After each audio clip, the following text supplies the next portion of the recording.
మీకు తెలుసా, మీ అతిపెద్ద శత్రువు ఎవరో కాదు, ఏ పరిస్థితి కాదు, అది మీ స్వంత చింతే. అవును, ఆ చింత మిమ్మల్ని నిద్రలేకుండా చేస్తుంది, మీ హృదయాన్ని బరువెక్కిస్తుంది, మీ మనసును అలసిపోయేలా చేస్తుంది. కాని ఒక్కసారి ఆ చింతను వదిలేస్తే మీ జీవితం అద్భుతంగా మారిపోతుంది. శ్రీకృష్ణుడు ఇలా అంటాడు, ఓ మానవుడా, చింతించకు, జరిగేదంతా నీ మంచికే జరుగుతుంది. నీవు కర్మ చేయి, నాపై విశ్వాసముంచు. ఈ రోజు మనం నేర్చుకుందాం, మనసు నుండి చింతను ఎలా తొలగించాలి, ప్రతి పరిస్థితిలో శాంతిని, విశ్వాసాన్ని ఎలా పొందాలి. శ్రీకృష్ణుని సందేశాలతో మీ జీవితం ఎంత హాయిగా, శాంతమయంగా, ప్రేరణాత్మకంగా మారుతుందో తెలుసుకుందాం. కాబట్టి ఈ ప్రయాణాన్ని మొదలుపెట్టి చింతను వీడి విశ్వాసాన్ని స్వీకరించే రహస్యాన్ని కనుగొనండి. నమస్కారం స్నేహితులారా, మరో అద్భుతమైన వీడియోకు మీకు స్వాగతం. వీడియో చివరి వరకు చూసి నచ్చితే మీ ప్రియమైన వారితో పంచుకోండి. సిద్ధమా? ప్రారంభిద్దాం. మానవుని అతిపెద్ద శత్రువు ఎవరంటే అది చింతే. చింత మనసును మాత్రమే తినేయదు, శరీరాన్ని కూడా బలహీనపరుస్తుంది, ఆత్మ శాంతిని కూడా దోచుకుంటుంది. ఇంకా జరగని విషయాల గురించి ఆలోచిస్తూ మనిషి తన ప్రస్తుతాన్ని కాల్చేస్తాడు. అందుకే గీతలో కృష్ణుడు స్పష్టంగా చెప్పారు, చింత చేయకు అని. కాని మనిషి అలవాటు భవిష్యత్తును భయపడుతుంది, గతాన్ని పశ్చాత్తాపంతో నిండుస్తుంది, ప్రస్తుతాన్ని మరచిపోతుంది. అదే చింతకు మూలం. మనిషి మరచిపోతాడు, అంతా ఒక పరమశక్తి చేతిలో ఉందని, ఆ శక్తి మాత్రమే నీ మంచి చేస్తుందని. కృష్ణుడు చెబుతారు, నువ్వు నాదివి అయితే చింత ఎందుకు? నీ గతాన్ని నేను రాశాను, నీ ప్రస్తుతాన్ని నేను నడిపిస్తున్నాను, నీ భవిష్యత్తును కూడా నేనే నిర్ణయించాను. కాని మనిషి ఈ సత్యాన్ని ఒప్పుకోవట్లేదు. అతనికి అనిపిస్తుంది, చింత చేయకపోతే అంతా చెడిపోతుందని. కాని వాస్తవమేమిటంటే ఈ చింతలతో ఏమీ మారదు, బదులుగా అంతా మరింత చెడిపోతుంది. చింత మనల్ని బలహీనుల్ని చేస్తుంది, విశ్వాసం మనల్ని బలవంతుల్ని చేస్తుంది. కాస్త ఆలోచించండి. అర్జునుడు యుద్ధభూమిలో నిలబడి వణుకుతున్నప్పుడు అతని మనసు చింతతో నిండిపోయింది. అతడు ఆలోచిస్తున్నాడు, నేను ఎలా పోరాడగలను, నా స్వంత బంధువుల్ని ఎలా చంపగలను అని. ఆ చింతే అతన్ని భీరువుని చేసింది. కాని శ్రీకృష్ణుడు అతనికి జ్ఞానమిచ్చినప్పుడు, కర్మ చేయి, ఫలానికి చింత చేయకు అని చెప్పినప్పుడు అర్జునుడు లేచి నిలబడ్డాడు, మహాభారత చరిత్రను సృష్టించాడు. చింత మనల్ని క్రింద పడేస్తుంది, విశ్వాసం మనల్ని పైకి లేపుతుంది. చింత మనల్ని చీకట్లోకి నెట్టేస్తుంది, విశ్వాసం మనకు కాంతిని ఇస్తుంది. చింత మనల్ని బంధాల్లో బిగిస్తుంది, విశ్వాసం మనల్ని స్వేచ్ఛగా వదిలేస్తుంది. కృష్ణుడు చెబుతారు, నువ్వు కర్మ చేయి, నేను నీతో ఉన్నాను. నువ్వు నడుస్తూ ఉండు, నేను మార్గం చూపిస్తాను. నువ్వు కేవలం నాపై విశ్వాసముంచు, నేను నిన్ను ఎప్పుడూ పడనివ్వను. కాని మనిషి ప్రతిక్షణం చింతలోనే మునిగిపోతాడు. డబ్బు చింత, ఉద్యోగం చింత, కుటుంబం చింత, సమాజం చింత, భవిష్యత్తు చింత. కాని ఎప్పుడైనా ఆలోచించారా? ఈ గుర్తుంచుకోండి, ఈ చింతలు ఏ సమస్యను పరిష్కరించలేదు. లేదు, సమస్యలు చింతతో కాదు, ధైర్యంతో, విశ్వాసంతో పరిష్కారమవుతాయి. మనిషి ఇది అర్థం చేసుకోవాలి. చింత చేయడం అంటే భగవంతునిపై అవిశ్వాసం ప్రకటించడమే. నువ్వు చింత చేస్తుంటే మనసులో చెబుతున్నట్టే, ఓ ప్రభువా, నీపై నాకు నమ్మకం లేదు అని. నువ్వు విశ్వాసం పెట్టినప్పుడు చింత తానంతట తాను మాయమవుతుంది. కృష్ణుడు ఇలా చెప్పరు, నువ్వు సోమరివైపో అని. కర్మ చేయి కాని చింత చేయకు అని చెబుతారు. ఎందుకంటే కర్మ నీ చేతిలో ఉంది, కాని ఫలం ఇవ్వడం నా చేతిలో ఉంది. నేను ఎప్పుడూ అన్యాయం చేయను. తల్లి ఆంచల్లో బిడ్డ సుఖంగా నిద్రపోతుంది, తల్లి అంతా సంరక్షిస్తుందని తెలుసు కదా. అలాగే కృష్ణుడు కోరుకుంటారు, తన భక్తుడు చింత వదిలి విశ్వాసంతో జీవితాన్ని గడపాలని. చింతలో మునిగిపోయిన వారి జీవితం బాధలతో నిండిపోతుంది. చింత వ్యాధులు తెస్తుంది, ఒత్తిడి, నిద్రలేమి, బలహీనత. కాని కృష్ణునిపై విశ్వాసముంచినవారు ముసుగులో ప్రతి పరిస్థితిని ఎదుర్కొంటారు. కృష్ణుడు చెబుతారు, నువ్వు నన్ను స్మరించినప్పుడు నీ చింత తొలగిపోతుంది. నువ్వు నా నామం జపించినప్పుడు నీ బరువు తగ్గుతుంది. నువ్వు నా భజన చేసినప్పుడు నీ మనసు నిర్మలమవుతుంది. కాబట్టి ఓ మానవా, చింత చేయకు. నీ జన్మ వ్యర్థం కాదు.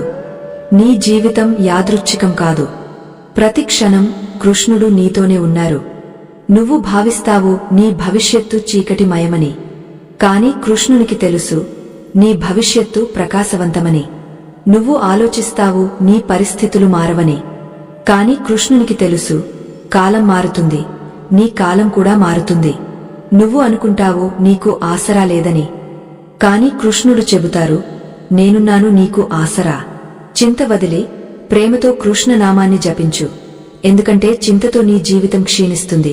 కృష్ణనామం నిన్ను అమరం చేస్తుంది. కృష్ణుని ఆరాధించేవాడికి ఈ సంసారం చింతా విషయం కాదు. అతడు ప్రతి పరిస్థితిలో ముసుగులో ఉంటాడు. ఎందుకంటే తన కృష్ణుడు తనతో ఉన్నారని తెలుసు. మనిషి అతిపెద్ద దున్హకం భవిష్యత్తును భయపడుతూ జీవించడమే. అతనికి అనిపిస్తుంది వచ్చే కాలం తనకు వ్యతిరేకమని. కాని సత్యమేమిటంటే భవిష్యత్తు ఎప్పుడు కర్మ చేసి ఈశ్వరునిపై విశ్వాసం ఉంచినవాడికి అనుకూలమే. చింత చేయడం అంటే నది ఒడ్డున నిలబడి నీరు నన్ను ఎక్కడికి తీసుకెళ్తుందో అని ఆలోచించడమే. కాని నీరులోకి దూకకపోవడం. ఆ భయం, ఆ భ్రమే చింత. కృష్ణుడు వివరిస్తారు, ఆకాశంలో మేఘాలు వచ్చిపోతాయి, అలాగే జీవితంలో కష్టాలు వచ్చి కాలంతో పోతాయి. కాని చింత చేసేవాడు ఆ మేఘాలను శాశ్వతమని భావిస్తాడు. చీకటి ఎప్పుడూ మిగలదని అనుకుంటాడు. అందుకే కృష్ణుడు మళ్లీ మళ్లీ చెబుతారు, విపత్తులు శాశ్వతం కావు. నువ్వు ధైర్యముంచి విశ్వాసం చేయి. చింత మనిషిని బలహీనుని చేస్తుంది. విశ్వాసం శక్తినిస్తుంది. మనిషి చింత చేసినప్పుడు అతని మనసు నకారాత్మక ఆలోచనలతో నిండిపోతుంది. అతడు ప్రతిచోటా భయం, వైఫల్యం, నిరాశలను చూస్తాడు. కాని విశ్వాసం చేసినప్పుడు అతని లోపల సాహసం, ఆత్మబలం, ఊర్జ జాగ్రత్తమవుతాయి.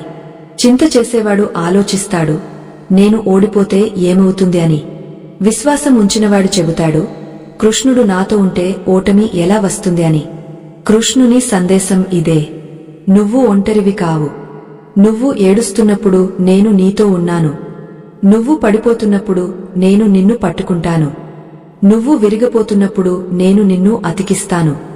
కాబట్టి చింత చేయకు. జరుగుతున్నదంతా నీ మంచికే, వచ్చేదంతా నీ మంచికే. మనిషి ఇది అర్థం చేసుకోవాలి. చింత చేయడం సమస్యకు పరిష్కారం కాదు. ఉదాహరణకు, రైతు పొలంలో విత్తనాలు వేస్తాడు. అతడు ప్రతిరోజు మొక్కలు మొలకెత్తుతాయా లేదా అని చింత చేస్తుంటే ఆ చింతతో విత్తనాలు త్వరగా మొలకెత్తుతాయా? లేదు, విత్తనాలు తన సమయంలోనే మొలకెత్తుతాయి. అలాగే జీవితంలో ప్రతి విషయానికి నిర్దిష్ట సమయం ఉంది. చింత చేసి నువ్వు సమయాన్ని వేగవంతం చేయలేవు, కాని విశ్వాసంతో ఆ ప్రతీక్షను సులభం చేయగలవు. కృష్ణుడు ఇదే నేర్పుతారు, జీవితంలో ధైర్యం, విశ్వాసముంచు. నువ్వు కర్మ చేస్తూ పో, పరిణామం బరువు మోయకు. ఎందుకంటే పరిణామం నీ చేతిలో లేదు, నా చేతిలో ఉంది. నా చేతుల నుంచి వచ్చే పరిణామం ఎప్పుడూ నీకు ఉత్తమమే. చింత ఒక విషం లాంటిది, మెల్లగా మనిషి ఆత్మను తినేస్తుంది. అది అతన్ని ప్రస్తుతంలో జీవించనివ్వదు, అతని ముసుగును దోచుకుంటుంది. కాని మనిషి కృష్ణుని స్మరించినప్పుడు ఆ చింత తగ్గిపోతుంది. భక్తి చింతకు అతిపెద్ద చికిత్స. భజన చేసేవాడు, నామాన్ని జపించేవాడు, ప్రభువు శరణులోకి వచ్చేవాడు, అతని చింత మెల్లగా మాయమవుతుంది. ఓ మానవా, నువ్వు అనుకుంటావు చింత చేసి సమస్య బరువు తగ్గస్తున్నానని. కాని సత్యం ఏమిటంటే నువ్వు బరువును మరింత పెంచుతున్నావు. బరువు తగ్గేది నువ్వు కృష్ణుని పాదాల వద్ద పెట్టినప్పుడు. నువ్వు చెబుతావు, ఓ కృష్ణ, ఇది నాది కాదు, మీదే, మీరు సంరక్షించండి అని. అప్పుడు జీవితం సులభమవుతుంది. చింత ముగింపు విశ్వాసంతోనే జరుగుతుంది. నువ్వు కృష్ణునిపై విశ్వాసం నేర్చుకున్న రోజు నీ అన్ని చింతలు ముగసిపోతాయి. మనిషి జీవితంలో వచ్చే కష్టాల్లో సగం కన్నా ఎక్కువ చింత నుంచే పుట్టుతాయి. వాస్తవ సమస్య అంత పెద్దది కాదు, కాని మనిషి భయం, చింతలతో దాన్ని మరింత పెద్దది చేస్తాడు. ఆ చింతే నిద్రను దోచుకుంటుంది. ఆ చింతే మనిషిని కాలానికి ముందే వృద్ధుని చేస్తుంది. కాని మనిషి చింత చేసే విషయాలు ఎక్కువగా జరగవు. కృష్ణుడు వివరిస్తారు, చింత చేయడం అంటే కారణం లేకుండా భారీ బరువును మోస్తూ తిరగడమే. నువ్వు నడిచే మార్గంలోని పాటలను తీసి తలపై పెట్టుకుని ముందుకు వెళ్లగలవా అని ఆలోచించు. అదే చింత స్థితి. చింత మనిషి తలపై బరువు పెట్టి అతని గమనాన్ని ఆపేస్తుంది. కాని అతడు ఆ బరువును క్రింద పెట్టినప్పుడు నడవడం సులభమవుతుంది. గీతలో శ్రీకృష్ణుడు స్పష్టంగా చెప్పారు, కర్మణ్యేవాధికారస్తే మా ఫలేషు కదాచన. అంటే నీకు కర్మ చేయడంలో మాత్రమే అధికారముంది, ఫలానికి చింత చేయకు. ఇది జీవితానికి అతిపెద్ద సత్యం. మనిషి కేవలం కర్మ చేయాలి, మిగిలినదంతా ఈశ్వరునికి వదిలేయాలి. చింత ఎందుకు వస్తుందంటే మనిషి కర్మ చేస్తాడు కాని ఫలాన్ని తన చేతుల్లో బిగించి కూర్చుంటాడు. అతడు వదిలేసినప్పుడు మనసు శాంతమవుతుంది. చింతకు మరో కారణం తులనాత్మకత. మనిషి మళ్లీ మళ్లీ ఇతరుణ్ణి చూసి చింత చేస్తాడు. అతనికి అంత ఉంది, నాకు ఎందుకు లేదు, అతడు ముందుకు వెళ్లాడు, నేను వెనక్కి ఎందుకు అని. ఈ తులనాతో చింత పుడుతుంది, చింతతో దున్హకం పుట్టుకొస్తుంది. కృష్ణుడు చెబుతారు, నీది దాన్ని ఎవరు దోచలేరు, నీది కానిది ఎంత ప్రయత్నించినా వచ్చేది కాదు. కాబట్టి చింత వదిలి నీ కర్మ చేయి. జీవితంలో ప్రతి సంఘటన ఏదో కారణంతో జరుగుతుంది. ఇవాళ నీకు కష్టమనిపించేది రేపు నిన్ను మరింత బలవంతుని చేస్తుంది. ఇవాళ నిన్ను ఏడిపించే దుంహకం రేపు నీకు బలాన్ని ఇస్తుంది. కాని నువ్వు ప్రతి సంఘటనకు చింత చేస్తుంటే నువ్వు నేర్చుకోలేవు. అందుకే కృష్ణుడు మనకు వివరిస్తారు, ప్రతి అనుభవాన్ని స్వాగతించు, చింత చేయకు. చింత చేయడంతో జీవితం సంక్షిప్తమవుతుంది, విశ్వాసంతో జీవితం గాజమవుతుంది. చింత చేసేవాడు ప్రతిరోజు మరణాన్ని జీవిస్తాడు, విశ్వాసం చేసేవాడు ప్రతిరోజు జీవితాన్ని ఉత్సవంగా జరుపుకుంటాడు. నువ్వు చింతలో మునిగిపోయినప్పుడల్లా గుర్తు చేసుకో, అర్జునుడు కూడా చింతలో ఉన్నాడు. అతని మనసు దగ్గుమగ్గుమవుతోంది. కాని అతడు కృష్ణుని శరణు వేడినప్పుడు ఆ చింత తొలగిపోయింది. అతడు విజయవంతుడయ్యాడు. నువ్వు కూడా అర్జునుడివే, నీకు కూడా కృష్ణుడు ఉన్నారు. కేవలం నీ నమనస్సును కృష్ణుని పాదాల వద్ద సమర్పించడమే అవసరం. కాబట్టి ఓ మానవా, చింత చేయకు. నీతో జరుగుతున్నదంతా నిన్ను పడేయడానికి కాదు, నిన్ను లేపడానికి. ఇవాళ ఉన్న బాధ రేపు శక్తిగా మారుతుంది. ఇవాళ ఉన్న కన్నీళ్లు రేపు నీ ముసుగుకు కారణమవుతాయి. చింత వదిలి ప్రతి క్షణాన్ని భక్తితో, విశ్వాసంతో జీవించు. ఎందుకంటే చింత నిన్ను ఖాళీ చేస్తుంది, కృష్ణుడు నిన్ను పూర్తి చేస్తారు. మనిషి చింత చేసినప్పుడు అతని దృష్టి ముందున్న దానిపై ఉండదు, ఇంకా జరగని దానిపై ఉంటుంది. అందుకే చింతలో ఉన్నవాడు ప్రస్తుతం ఆనందాన్ని అనుభవించలేడు. అతడు తన వద్ద ఉన్నదాని విలువ తెలుసుకోడు, లేనిదానికి బాధపడుతాడు. అదే చింత జాలం. ఆ జాలం నుంచి బయటపడడానికి ఒకే మార్గం కృష్ణ స్మరణ. నువ్వు కృష్ణుని నామం తీసుకున్నప్పుడు చింత చీకటి తానంతట తాను తొలగిపోతుంది. సూర్యుని మొదటి కిరణ వచ్చినప్పుడు రాత్రి చీకటి మాయమైనట్టు. కృష్ణుడు మళ్లీ మళ్లీ చెబుతారు, నీ జీవితాన్ని చింతలో వృధా చేయకు. ఎందుకంటే చింత గతాన్ని మార్చదు, భవిష్యత్తును ఆపదు. చింత కేవలం ఇవాళ్ని కాల్చేస్తుంది. మనిషి ఇవాళ్ని కాల్చేస్తే తన భవిష్యత్తును చీకటి మయం చేస్తాడు. నువ్వు చూసి ఉంటావు, కొందరు ఎప్పుడూ చింతలోనే ఉంటారు. వారి కళ్లలో శాంతి కనిపించదు, వారి ముఖంపై ముసుగు ఉండదు. వారు ఎప్పుడూ ఆందోళనలో మునిగిపోతారు. కాని మరికొందరు ఉంటారు, చాలా కష్టకాలంలో కూడా ముసుగులో ఉంటారు. వారి ముఖంలో విశ్వాసం కనిపిస్తుంది. ఆ విశ్వాసం ఎక్కడి నుంచి వస్తుంది? ఆ విశ్వాసం కృష్ణుని నుంచి వస్తుంది, ఈశ్వరుని నుంచి. నువ్వు ఒప్పుకుంటే ఈ సంసారంలో అంతా ఒక యోజన ప్రకారం జరుగుతుంది. అప్పుడు చింతకు చోటు లేదు. ఒక అవకాశం నీ నుంచి దూరమైతే అది నీకు కాదని అర్థం చేసుకో. ఒక కష్టం వచ్చితే అది నిన్ను ఏదో నేర్పడానికి వచ్చిందని భావించు. నీ కాలం కష్టమైతే వచ్చే కాలం నీకు బహుమతి ఇచ్చేదని అనుకో. చింత చేయడంతో నువ్వు ధైర్యాన్ని కోల్పోతావు. ధైర్యమే అతిపెద్ద శక్తి. కృష్ణుడు గీతలో చెప్పారు, యోగస్థః కురు కర్మాణి అని. అంటే యోగంలో నిలబడి సమతుల్యమైన, శాంతమైన మనసుతో కర్మ చేయి. చింత మనసును అసమతుల్యం చేస్తుంది. అసమతుల్య మనసు సరైన నిర్ణయాలు తీసుకోలేదు. అందుకే కృష్ణుడు అర్జునునికి మళ్లీ మళ్లీ చెబుతారు, మనసును స్థిరంగా ఉంచు, చింత వదిలు, కర్మ చేయి. చింతను ఆపాలంటే ముందుగా స్వీకరించడం నేర్చుకో. ముందున్న పరిస్థితిని స్వీకరించు. నువ్వు స్వీకరించినప్పుడు మనసు హాయిగా అవుతుంది. కాని నువ్వు పరిస్థితితో పోరాడి ఎందుకు జరిగింది, నాకే ఎందుకు జరిగింది అని ఆలోచిస్తుంటే చింత మరింత పెరుగుతుంది. స్వీకరించడమే శాంతికి మొదటి మెట్టు. ఓ మానవా, ఈ సంసారం నిర్భయునిదే. నిర్భయుడు కావాలంటే చింత నుంచి ముక్తి పొందాలి. చింత మనిషిని బందీని చేస్తుంది. అతడు స్వతంత్రుడినని అనుకుంటాడు, కాని అతని మనసు చింతబంధాల్లో బంధించబడి ఉంటుంది. చింత నుంచి ముక్తి పొందినవాడు నిజంగా స్వతంత్రుడు. అతడు పరిస్థితుల్లో బంధించబడడు. బదులుగా ప్రతి పరిస్థితిని దాటి వెళ్తాడు. చింత వదిలేయడం సులభం కాదని గుర్తుంచుకో. అది అభ్యాసంతోనే సాధ్యం. ప్రతిరోజు చింత వచ్చినప్పుడు వెంటనే గుర్తు చేసుకో, ఇదంతా నా కృష్ణుని చేతిలో ఉంది అని. నువ్వు ఆ వాక్యాన్ని స్వచ్ఛమైన మనసుతో చెబితే నీ చింత బరువు తగ్గుతుంది. మెల్లగా నువ్వు చింతను పూర్తిగా వదిలేస్తావు. కృష్ణుని భక్తుడు ఎప్పుడూ ఒంటరివాడు కాడు.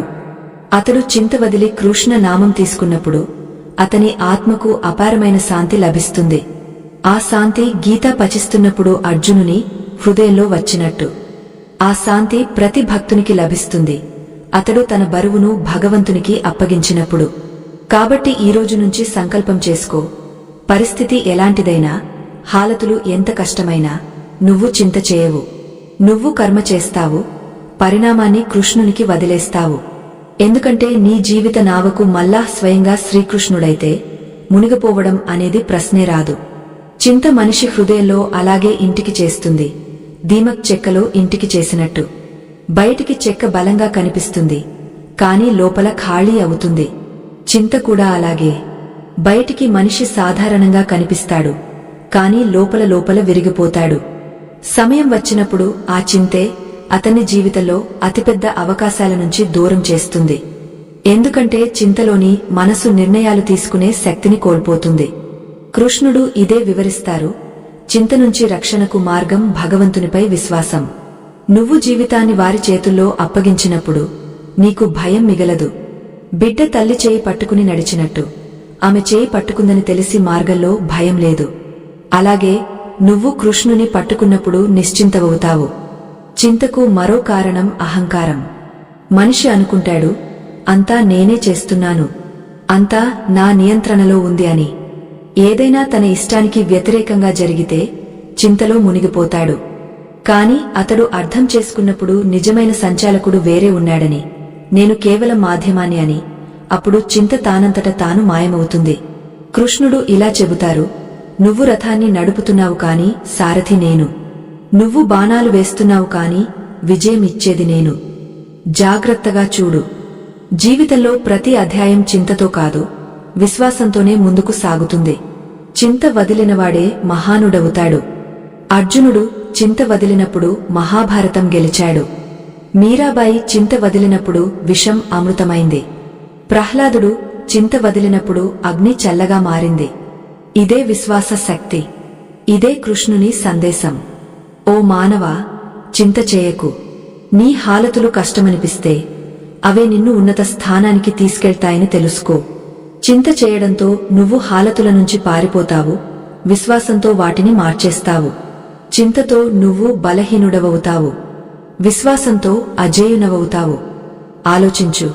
నువ్వు చింతలో ఉన్నప్పుడు నీ ఆలోచనలు ఎప్పుడు అలాంటిది జరిగితే ఏమవుతుంది అని అడ్డుకుంటాయి. నువ్వు కృష్ణుని గుర్తు చేసుకున్నప్పుడు నీ ఆలోచనలు మారి, కృష్ణుడు నాతో ఉంటే చింత ఎందుకు అని అవుతాయి. ఇదే ఆలోచన వ్యత్యాసం. ఇదే చింత, విశ్వాసాల మధ్య తేడా. కృష్ణుడు చెబుతారు, చింత చేసి నీ స్వంత జీవితాన్ని కష్టతరం చేయకు. నువ్వు నావికుడివి, జీవితం నీ నావ. సముద్రంలో తుఫానులు వస్తాయి, అలలు ఎగసిపడతాయి. కాని నీతో కృష్ణుడు సారథిగా ఉంటే నువ్వు తీరానికి చేరుకుంటావు. చింత ఈ ప్రయాణాన్ని మాత్రమే కష్టం చేస్తుంది. కాబట్టి ముసుగులో నడుచు, విశ్వాసంతో నడుచు. చింత వదిలి విశ్వాసంలో జీవించేవాడు ప్రతి పరిస్థితిలో సంతోషంగా ఉంటాడు. అతని సంతోషం ఇతరులను కూడా ప్రేరేపిస్తుంది. దీపం స్వయంగా కాలి చీకటిని తరిమేసినట్టు నిశ్చింతవాడు తన చుట్టూ కాంతిని చిమ్ముతాడు. చింత చేయడంతో నువ్వు భాగ్యాన్ని మార్చలేవు, కాని విశ్వాసంతో నువ్వు కర్మను మార్చగలవు. కర్మే భాగ్యాన్ని మారుస్తుంది. అందుకే కృష్ణుడు చెబుతారు, చింత చేయకు, కర్మ చేయి, నన్ను స్మరించు. కాబట్టి ఓ ప్రియాత్మా, ఈరోజు నుంచి సంకల్పం చేసుకో. చింత స్థానాన్ని విశ్వాసం తీసుకుంటుంది. ప్రతి పరిస్థితిలో ఒకే వాక్యం గుర్తుంచుకో, కృష్ణుడు నాతో ఉన్నారు. ఆ వాక్యం నీ జీవితాన్ని మార్చేస్తుంది. ఆ వాక్యం నీ ఆత్మకు శాంతినిస్తుంది.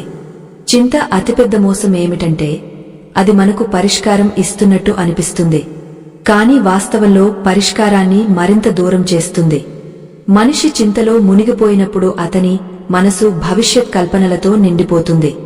అతడు మళ్లీ మళ్లీ ఆలోచిస్తాడు, అలా జరిగితే ఏమవుతుంది అని, అలా కాకపోతే నేను ఏమి చేస్తాను అని. ఆ కల్పనల బరువుతో అతని ప్రస్తుతం లోతుగా మునిగిపోతుంది. ప్రస్తుతమే కర్మ చేయగల స్థలం. అక్కడే జీవితాన్ని మార్చగలం. కాని చింత మనల్ని ప్రస్తుతం నుంచి తుంచేస్తుంది, కల్పిత భవిష్యత్ భయంలో పడేస్తుంది. శ్రీకృష్ణుడు గీతలో స్పష్టంగా చెబుతారు, మాసుచహ అని, అంటే చింత చేయకు. ఇది కేవలం మాటలు కాదు, జీవిత మార్గదర్శకం. మనిషి ఈ ఒక వాక్యాన్ని ఆత్మసాత్ చేసుకున్నప్పుడు అతని జీవితం సరళమవుతుంది, సహజమవుతుంది. ఆలోచించు, అర్జునుడు వంటి మహాయోధుడు యుద్ధభూమిలో విరిగిపోయినప్పుడు కూడా కృష్ణుడు అతన్ని ఇలాగే బోధించారు, చింత చేయకు. నువ్వు కేవలం నీ ధర్మాన్ని నిర్వర్తించు. విజయం లేదా ఓటమి నీ చేతిలో లేదు, అది నా చేతిలో ఉంది. మనిషి ఇది అర్థం చేసుకోవాలి. చింత చేయడం అంటే భగవంతునిపై అవిశ్వాసం. నువ్వు చింత చేసినప్పుడు లోపల చెబుతున్నట్టే, ప్రభువా, మీరు నా సంరక్షణ చేస్తారని నమ్మకం లేదు అని. అందుకే కృష్ణుడు తన భక్తునికి ముందుగా చెబుతారు, విశ్వాసముంచు, చింత వదిలు, ఎందుకంటే విశ్వాసం లేకుండా భక్తి అసంపూర్ణం. చింతకు మరో కోణం ఆశలు. మనిషి జీవితం నుంచి చాలా ఆశలు పెట్టుకుంటాడు, అవి నెరవేరకపోతే చింతలో పడిపోతాడు. కాని కృష్ణుడు చెబుతారు, ఆశలు పెట్టుకోకు, కేవలం ప్రయత్నం చేయి. ఆశలు మనసును బంధిస్తాయి. కాని మనిషి ఆశలు వదిలేసినప్పుడు ప్రతి పరిణామాన్ని సంతోషంగా స్వీకరిస్తాడు. ఆ సంతోషమే అతన్ని చింత నుంచి ముక్తి చేస్తుంది. నువ్వు చూసి ఉంటావు, బిడ్డ తల్లి ఒడిలో నిద్రపోతున్నప్పుడు ఎలాంటి చింత ఉండదు. అతనికి రేపు చింత లేదు, భవిష్యత్తు భయం లేదు. కేవలం విశ్వాసం ఉంటుంది, తల్లి ఉంది కాబట్టి అంతా సురక్షితమని. ఆ భావాన్నే కృష్ణుడు తన భక్తునిలో చూడాలనుకుంటారు. వారు కోరుకుంటారు, తన భక్తుడు కూడా చెప్పాలి, ఓ ప్రభువా, మీరు ఉన్నారు కాబట్టి చింత ఎందుకు అని. జీవితం అతిపెద్ద సత్యమేమిటంటే ప్రతి సమస్యకు సమాధానం కాలంతో వస్తుంది. కాని చింత చేయడంతో మనిషి ఆ సమాధానం వరకు చేరే శక్తిని కోల్పోతాడు. చింత చేసేవాడు దున్హకాన్ని ఎక్కువ కాలం నిలబెట్టుతాడు, విశ్వాసం ఉంచినవాడు దున్హకాన్ని తక్కువ చేస్తాడు. ఇదంతా మనసు స్థితిపై ఆధారపడి ఉంటుంది. కృష్ణుడు మనకు ఇదే నేర్పుతారు, మనసును సాధించు, చింతను త్యజించు, విశ్వాసాన్ని స్వీకరించు. నువ్వు ప్రతి పరిస్థితిలో ఇలా ఆలోచించు, ఇదంతా నా కృష్ణుని యోజనలో భాగమే, ఆయన యోజన ఎప్పుడూ తప్పదు అని. అప్పుడు నీ జీవిత గండ్రాలు సులభమవుతాయి. ఓ మానవా, చింత నిన్ను బంధిస్తుంది, విశ్వాసం నిన్ను ముక్తి చేస్తుంది అని మరచిపోకు. చింత నిన్ను చీకట్లోకి తీసుకెళ్తుంది, విశ్వాసం నిన్ను కాంతి వైపు లాగుతుంది.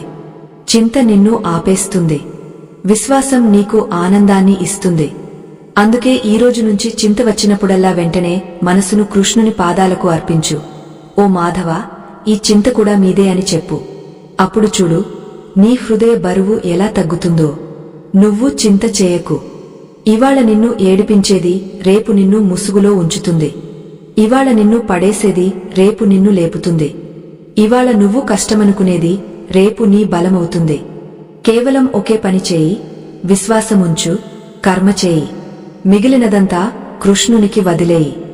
మనిషి చింత చేసినప్పుడు తన స్వంత జీవితగాడిని ఆపేస్తాడు. చింత అంటే అదే స్థలంలో నిలబడి ఇంజిన్ నడిపి పెట్రోల్ కాల్చేయడమే, కానిగాడి ముందుకు కదలకపోవడం. అదే మనిషి స్థితి. అతని శరీరం అలసిపోతుంది, మనసు అలసిపోతుంది, ఆత్మ అలసిపోతుంది, కాని జీవితం ముందుకు సాగదు. కారణం ఒకటే, చింత. కృష్ణుడు ఇదే అర్థం చేయాలనుకుంటారు. చింత చేయడంతో నీ సమయం, ఊర్జ, సామర్థ్యం నాశనమవుతుంది. నువ్వు చింతలో మునిగి ఉన్నప్పుడు నీ చుట్టూ ఉన్న సౌందర్యాన్ని చూడలేవు.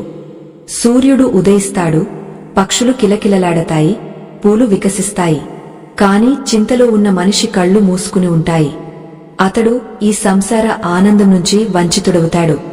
చింత కేవలం మానసిక బరువు కాదు, అది ఆధ్యాత్మిక అడ్డంకి కూడా. మనిషి చింత చేసినప్పుడు అతని మనసు భగవంతుని నుంచి దూరమవుతుంది. చింత చేసేవాడు సమస్యను మాత్రమే చూస్తాడు, భగవంతుని మరచిపోతాడు. విశ్వాసం చేసేవాడు సమస్యను చూస్తాడు, భగవంతుని అనుభూతి చేస్తాడు. అందుకే విశ్వాసం చేసేవాడు ఎప్పుడూ హాయిగా, సంతోషంగా ఉంటాడు. చింత అతిపెద్ద పరిణామం ఏమిటంటే అది మనిషిని నిరాశావాదిగా చేస్తుంది. చింతలో ఉన్నవాడు ప్రతి పనిలో వైఫల్యాన్ని చూస్తాడు. అతడు అనుకుంటాడు, నా వల్ల కాదు, నా కాలం చెడుగుడు, నేను దురదృష్టవంతుడిని అని. కాని కృష్ణుడు చెబుతారు, ఓ అర్జునా, లేచి నిలబడు, కర్మ చేయి. నీ కాలం కాదు, నీ విశ్వాసం బలహీనమైంది. నీ భాగ్యం కాదు, నీ ఆలోచన బలహీనమైంది. నువ్వు చింత వదిలినప్పుడు నీ లోపలి నిజమైన శక్తి బయటపడుతుంది. జీవితంలో ప్రతి పరీక్ష మనిషిని మరింత బలవంతుని చేయడానికే. కాని మనిషి చింత చేస్తుంటే పరీక్షకు ముందే ఓడిపోతాడు. చింత చేసేవాడు తన స్వంత భయానికి బలవుతాడు. చింత వదిలి ధైర్యం, విశ్వాసాన్ని స్వీకరించినవాడు ప్రతి పరీక్షలో విజయం సాధిస్తాడు. చింత చేయడం అంటే పొలంలో విత్తనాలు వేసిన తర్వాత ప్రతిరోజూ తవ్వి చూడడమే, మొలకెత్తిందా లేదా అని. నువ్వు అలా చేస్తే విత్తనం ఎప్పుడూ మొలకెత్తదు, బదులుగా నష్టపరుస్తావు. కాని నువ్వు ధైర్యముంచి సరైన సమయంలో మొలకెత్తుతుందని విశ్వాసం చేస్తే పొలం హరితవనమవుతుంది. ఇదే జీవిత నియమం. చింత చేయకు. సరైన సమయంలో అంతా తానంతట తాను జరుగుతుంది. కృష్ణుని వచనం ఎప్పుడు గుర్తుంచుకో, అనన్యాశ్చింతయంతో మామ్యే జనాః పర్యుపాసతే తేషాం నిత్యాభ్యుక్తానాం యోగక్షేమం వహామ్యహం. అంటే నన్ను మాత్రమే చింతన చేసి విశ్వాసముంచినవారి యోగక్షేమాన్ని, అంటే అవసరాలను, రక్షణను నేనే చేస్తాను. ఆలోచించు. స్వయంగా భగవంతుడు చెబుతున్నారు, నీ చింత నేను చేస్తాను అని. అప్పుడు నువ్వు ఎందుకు చింత చేస్తావు? నీ జీవితంలో ప్రతి అడుగు, ప్రతి శ్వాస, ప్రతి పరిస్థితి ముందుగానే కృష్ణుని యోజనలో భాగం. నువ్వు వారిపై విశ్వాసం పెట్టితే చింతకు చోటు లేదు. ఓ మానవా, చింత వదిలి విశ్వాసాన్ని స్వీకరించు. చింత చేసి నువ్వు ఆ నావికుడిలా అవుతావు. ఒడ్డున నిలబడి అలలను చూసి భయపడుతాడు. విశ్వాసం చేసేవాడు నావను సముద్రంలోకి దింపి ముసుగులో ప్రయాణిస్తాడు. అలలు వస్తాయి, తుఫానులు వస్తాయి, కాని చివరికి అతడే ఒడ్డుకు చేరుతాడు. చింత చేయడంతో నువ్వు ఇవాళ్ని కోల్పోతావు. ఇవాళే నీ భవిష్యత్తును నిర్మిస్తుంది. ఇవాళ్ని రక్షించు, ఇవాళ్ని జీవించు. ఇదే కృష్ణుని సందేశం. చింత చేయకు. ప్రతి పరిస్థితిలో కేవలం చెప్పు, జరిగేది మంచికే, మంచి జరిగేది కృష్ణుని వల్లే. ఆ వాక్యం నీ జీవితాన్ని సరళం చేస్తుంది. ఆ వాక్యం నీకు శాంతి, సమాధానం ఇస్తుంది. మనిషి మనసు తరచూ అతని నియంత్రణలో లేని విషయాలపై అడ్డుకుంటుంది. ఆ అడ్డుకోవడమే చింతమూలం. నువ్వు ఆలోచిస్తావు, ఏదైనా సంఘటన పరిణామం ఏమిటి, ఏదైనా వ్యక్తి ప్రవర్తన ఎలా ఉంటుంది, ఏదైనా పరిస్థితిలో ఏమి జరుగుతుంది అని. అప్పుడు నువ్వు చేతుల్లో లేని విషయాల బరువుతో మునిగిపోతావు. అందుకే కృష్ణుడు మళ్ళీ మళ్ళీ చెబుతారు, కర్మ చేయి, ఫలానికి చింత చేయకు. ఫలం నా పని, నేను ఎప్పుడూ అన్యాయం చేయను. చింత మనిషిని తన శక్తి, సాధ్యతల నుంచి దూరం చేస్తుంది. మనిషి అనుకుంటాడు, తనకు తగిన సామర్థ్యం లేదు, సమయం లేదు, సాధనాలు లేవు. కాని కృష్ణుడు చెబుతారు, నీది నీది, దాన్ని ఎవరు దోచలేరు, నీది కానిది ఎప్పుడూ నీది కాదు. చింత చేయడంతో నువ్వు ముందుగా ఉన్నదాన్ని కోల్పోతావు. కృష్ణుడు గీతలో స్పష్టంగా చెప్పారు, మనసును నియంత్రించని మనిషి ఎప్పుడూ చింతలో ఉంటాడు. కాబట్టి మనసును నియంత్రణలో ఉంచడం అతిపెద్ద మార్గం. నువ్వు నీ ఆలోచనలను నియంత్రించి సానుకూల దిశలో మలిచినప్పుడు చింత తానంతట తాను దూరమవుతుంది. నదిధార బాధకాలు లేకుండా బాగా ప్రవహిస్తుంది. అది స్వచ్ఛంగా, నిర్మలంగా ఉంటుంది. కాని నది మార్గంలో రాళ్లు వస్తే నీరు ఉప్పొంగుతుంది, మార్గం కోల్పోతుంది. మనిషి మనసు కూడా అలాగే. నువ్వు చింతలకు మార్గం ఇస్తే మనసు అశాంతంగా ఉంటుంది. కాని నువ్వు అవి అడ్డంకులు కానివ్వకు. వదిలేస్తే మనసు శాంతంగా, నిర్మలంగా ఉంటుంది. కృష్ణుడు చెబుతారు, ఓ అర్జునా, నువ్వు నా ధ్యానం చేసి నా శరణులోకి వచ్చినప్పుడు నీ చింత తానంతట తాను ముగసిపోతుంది. కాబట్టి ప్రతిరోజు కాస్త సమయం మనసును కృష్ణ ధ్యానంలో ముంచు. ఆయన నామాన్ని జపించు. ఆయన గుణాలను స్మరించు. మనసు ఆయన ప్రేమలో, రక్షణలో మునిగిపోతే చింతకు ఆసరా లేదు. జీవితంలో కష్టాలు వస్తాయి, ఇది సత్యం. కాని కష్టాలు చింతకు కారణం కాదు, అనుభవాలు, నేర్చుకోవడానికి అవకాశాలు. చింత చేసేవాడు ఈ అనుభవాల నుంచి నేర్చుకోలేడు. విశ్వాసం చేసేవాడు ఆ అనుభవాల సారాన్ని తీసుకుంటాడు. అందుకే కృష్ణుడు చెబుతారు, కష్టంలో ధైర్యముంచు, ముసుగు పెట్టు, కర్మ చేయి, పరిణామానికి చింత చేయకు. ఓ మానవా, చింత కేవలం మానసిక బరువు కాదు, అది శారీరక, భావోద్వేగ ఊర్జను కూడా నాశనం చేస్తుంది. ఆ ఊర్జ జీవితాన్ని ముందుకు తీసుకెళ్లడానికి ఉపయోగపడేది చింతతో వృధా అవుతుంది. అందుకే చింత చేయకు. నీ ప్రతి ప్రయత్నాన్ని భగవంతునికి అప్పగించు. నువ్వు అలా చేసినప్పుడు హాయిగా అనిపిస్తుంది. నువ్వు ఉల్లాసంగా ఉంటావు. నీ ప్రతి కర్మలో విజయం వైపు అడుగులు వేస్తావు. కృష్ణుని సందేశం ఇదే, విశ్వాసముంచు, చింత వదిలు. జీవితంలో ప్రతి అనుభవాన్ని ఆయన చేతుల్లో అప్పగించు. పరిస్థితి ఎలాంటిదైనా, హాలతులు ఎంత కష్టమైనా కృష్ణుని చేతుల్లో అంతా సురక్షితమని తెలుసు. నువ్వు ఇది అర్థం చేసుకున్నప్పుడు నీ జీవితం చింతరహితమవుతుంది, ఆనందమయమవుతుంది. మనిషి చింత చేసినప్పుడు జీవితంలో అతి విలువైన క్షణం ప్రస్తుతాన్ని కోల్పోతాడు. అతడు తన మనసును, హృదయాన్ని గత అపసవ్యాల్లో, భవిష్యత్ భయాల్లో బంధిస్తాడు. అందువల్ల అతని జీవితం దుఃఖాలతో నిండినట్టు అనిపిస్తుంది. కాని విశ్వాసం చేసేవాడు ప్రస్తుతంలో జీవిస్తాడు. అతడు తెలుసు, ప్రతి క్షణం, ప్రతి శ్వాస, ప్రతి పరిస్థితి కృష్ణుని చేతుల్లో సురక్షితమని. ఆ తెలివితో అతని మనసు స్థిరంగా, శాంతంగా ఉంటుంది. కృష్ణుడు చెబుతారు, ఓ మానవా, నువ్వు నా పాదాల వద్ద నీ హృదయాన్ని పెట్టినప్పుడు నేను నీ దుఃఖాలను తీసుకుంటాను. నువ్వు కేవలం కర్మ చేయి, చింత వదిలు. ఇదే జీవిత అతిపెద్ద రహస్యం. చింత నీ ఆలోచన ఉత్పత్తి మాత్రమే. నువ్వు ఆలోచనను నియంత్రించకుండా చింత ముగియదు. మనిషి తరచూ అనుకుంటాడు, భవిష్యత్తు అనిశ్చితమని కాబట్టి చింత అవసరమని. కాని వాస్తవం ఏమిటంటే భవిష్యత్తు నిశ్చితమే. నువ్వు దాన్ని చూడలేవు మాత్రమే. నిశ్చితమైన దానికి చింత చేయడం అజ్ఞానం. కృష్ణుడు చెబుతారు, జరిగేది జరుగుతుంది. నువ్వు నీ ప్రయత్నం చేయి, నాపై విశ్వాసముంచు. ఆ విశ్వాసమే మనిషిని చింత నుంచి ముక్తి చేస్తుంది. కృష్ణుని మరో సందేశం, జీవితంలో జరిగేదంతా అనుభవం, సీక్ ఇవ్వడానికి. కష్టాలు, దుఃఖాలు, వైఫల్యాలు నిన్ను బలవంతుని చేయడానికి వస్తాయి.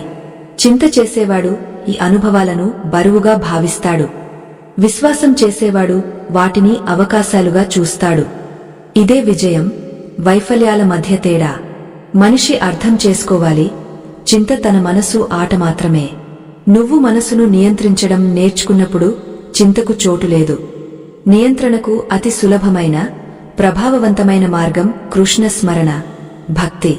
నువ్వు ఆయన నామాన్ని జపించు, గుణాలను గుర్తు చేసుకో, ఆలోచనల్లో మునిగిపో. అప్పుడు మనసు తానంతటా తాను శాంతమవుతుంది. ఓ మానవా, చింత ముగింపు విశ్వాసంతోనే. నువ్వు చెబుతావు, కృష్ణుడు నాతో ఉన్నారు అని. అప్పుడు మనసు హాయిగా అవుతుంది. ఆ హాయి, ఆ శాంతి, ఆత్మబలమే నిన్ను ప్రతి పరిస్థితిలో అజేయుని చేస్తుంది. అందుకే కృష్ణుడు చెబుతారు, చింత చేయకు, కర్మ చేయి, నాపై విశ్వాసముంచు. రాత్రి చీకటి తర్వాత సూర్యకిరణాలు వచ్చి చీకటిని తరిమేసినట్టు విశ్వాస కిరణ చింత చీకటిని తరిమేస్తుంది. కాబట్టి ప్రతిసారి చింతలో మునిగిపోయినప్పుడు వెంటనే హృదయంలో కృష్ణుని గుర్తు చేసుకో, ఓ ప్రభువా, ఈ చింత మీదే అని చెప్పు. అప్పుడు చూడు, నీ ఆత్మ ఎంత హాయిగా అవుతుందో, నీ ముసుగు ఎలా తిరిగి వస్తుందో, నీ అడుగులు ముందుకు ఎలా పడతాయో. ఇదే విశ్వాస శక్తి. ఇదే కృష్ణుని చమత్కారం. కాబట్టి ఓ ప్రియాత్మ, ఈరోజు నుంచి సంకల్పం చేసుకో, చింత నీ జీవితంలో స్థానం పొందదు. ప్రతి పరిస్థితిలో ముసుగు పెట్టు, ప్రతి కష్టంలో ధైర్యముంచు. ఎప్పుడూ కృష్ణునిపై విశ్వాసం చేయి. ఎందుకంటే కృష్ణునిపై విశ్వాసం చేసేవాడు ఎప్పుడూ ఒంటరివాడు కాడు. జీవితంలో తరచూ మనకు అనిపిస్తుంది, మనం ఒంటరిగా ఉన్నామని. చుట్టూ చీకటి, మార్గం కనిపించదు. కుటుంబం, స్నేహితులు, సమాజం నుంచి సహాయం లభించదు. అప్పుడు మనలో భయం, అసురక్షిత భావం పుడుతుంది. కాని మనం అర్థం చేసుకుంటే మన జీవితంలో ప్రతి క్షణం, ప్రతి పరిస్థితిలో కృష్ణుడు మనతో ఉన్నారని, అప్పుడు భయం, నిరాశ తానంతట తాను మాయమవుతాయి. ఆ విశ్వాసమే మనిషిని ప్రతి కష్టంలో సంభాలిస్తుంది. కృష్ణుడు చెబుతారు, నీ ప్రతి అడుగులో నేను నీతో ఉన్నాను. ఇది కేవలం శారీరక లేదా బాహ్య సహాయం కాదు. ఇది అర్థం, పరిస్థితి ఎలాంటిదైనా, నీ చుట్టూ ఎన్ని తుఫానులు వచ్చినా నేను నీ మనసులో, ఆత్మలో, విశ్వాసంలో ఉన్నాను.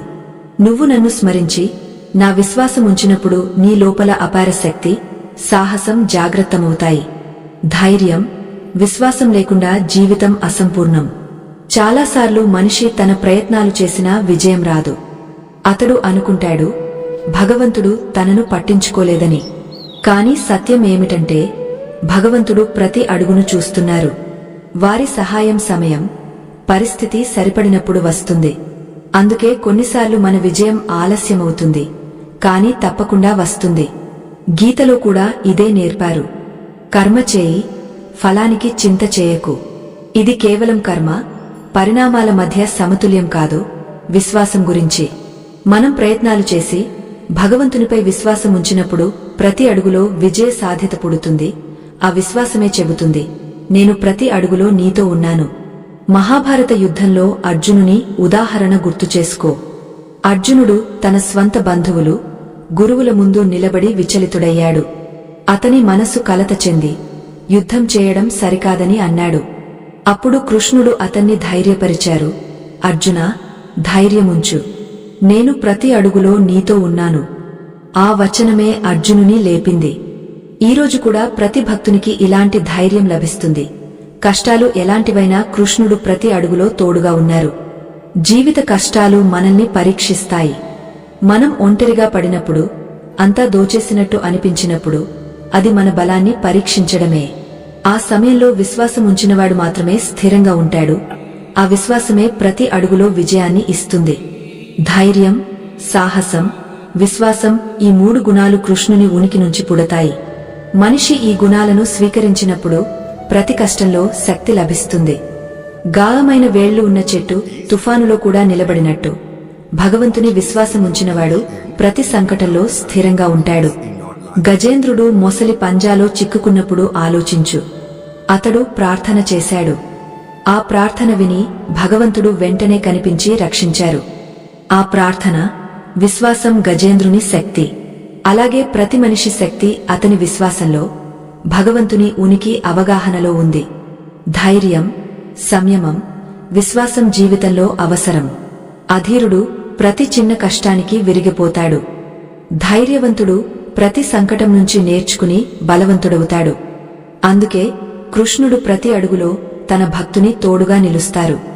కాబట్టి జీవితం కష్టమనిపించినప్పుడు, ప్రతి మార్గం మూసుకుపోయినట్టు అనిపించినప్పుడు, మనసు విరిగిపోతున్నప్పుడు కేవలం ఇది గుర్తుంచుకో, నేను ప్రతి అడుగులో నీతో ఉన్నాను. ఆ వచనమే నిన్ను సంభాళిస్తుంది. ఆ వచనమే నీకు శక్తి ఇస్తుంది. ఆ వచనమే నిన్ను చీకటి నుంచి కాంతి వైపు తీసుకెళ్తుంది. మనిషి జీవిత చీకట్లో కోల్పోయినట్టు అనిపించినప్పుడు, అంతా వైఫల్యం, ఒంటరితనమని అనిపించినప్పుడు, ఆ వచనమే అతని లోపల కొత్త ఊర్జ, సాహసాన్ని నింపుతుంది. జీవితంలో కష్టాలు, సమస్యలు, వైఫల్యాలు వస్తాయి. కొన్నిసార్లు మనం అంతా సరిగా చేసి మెహనత్ చేసినా పరిణామం రాదు. కొన్నిసార్లు మన ఆశలు విరిగిపోతాయి. మన కలలు అసంపూర్ణంగా మిగిలిపోతాయి. అలాంటి సమయంలో మనిషి తనను తాను ప్రశ్నిస్తాడు, ఎందుకు ఇలా జరిగింది? ఎందుకు నేను ఒంటరిని? ఎందుకు భగవంతుడు సహాయం చేయలేదు అని.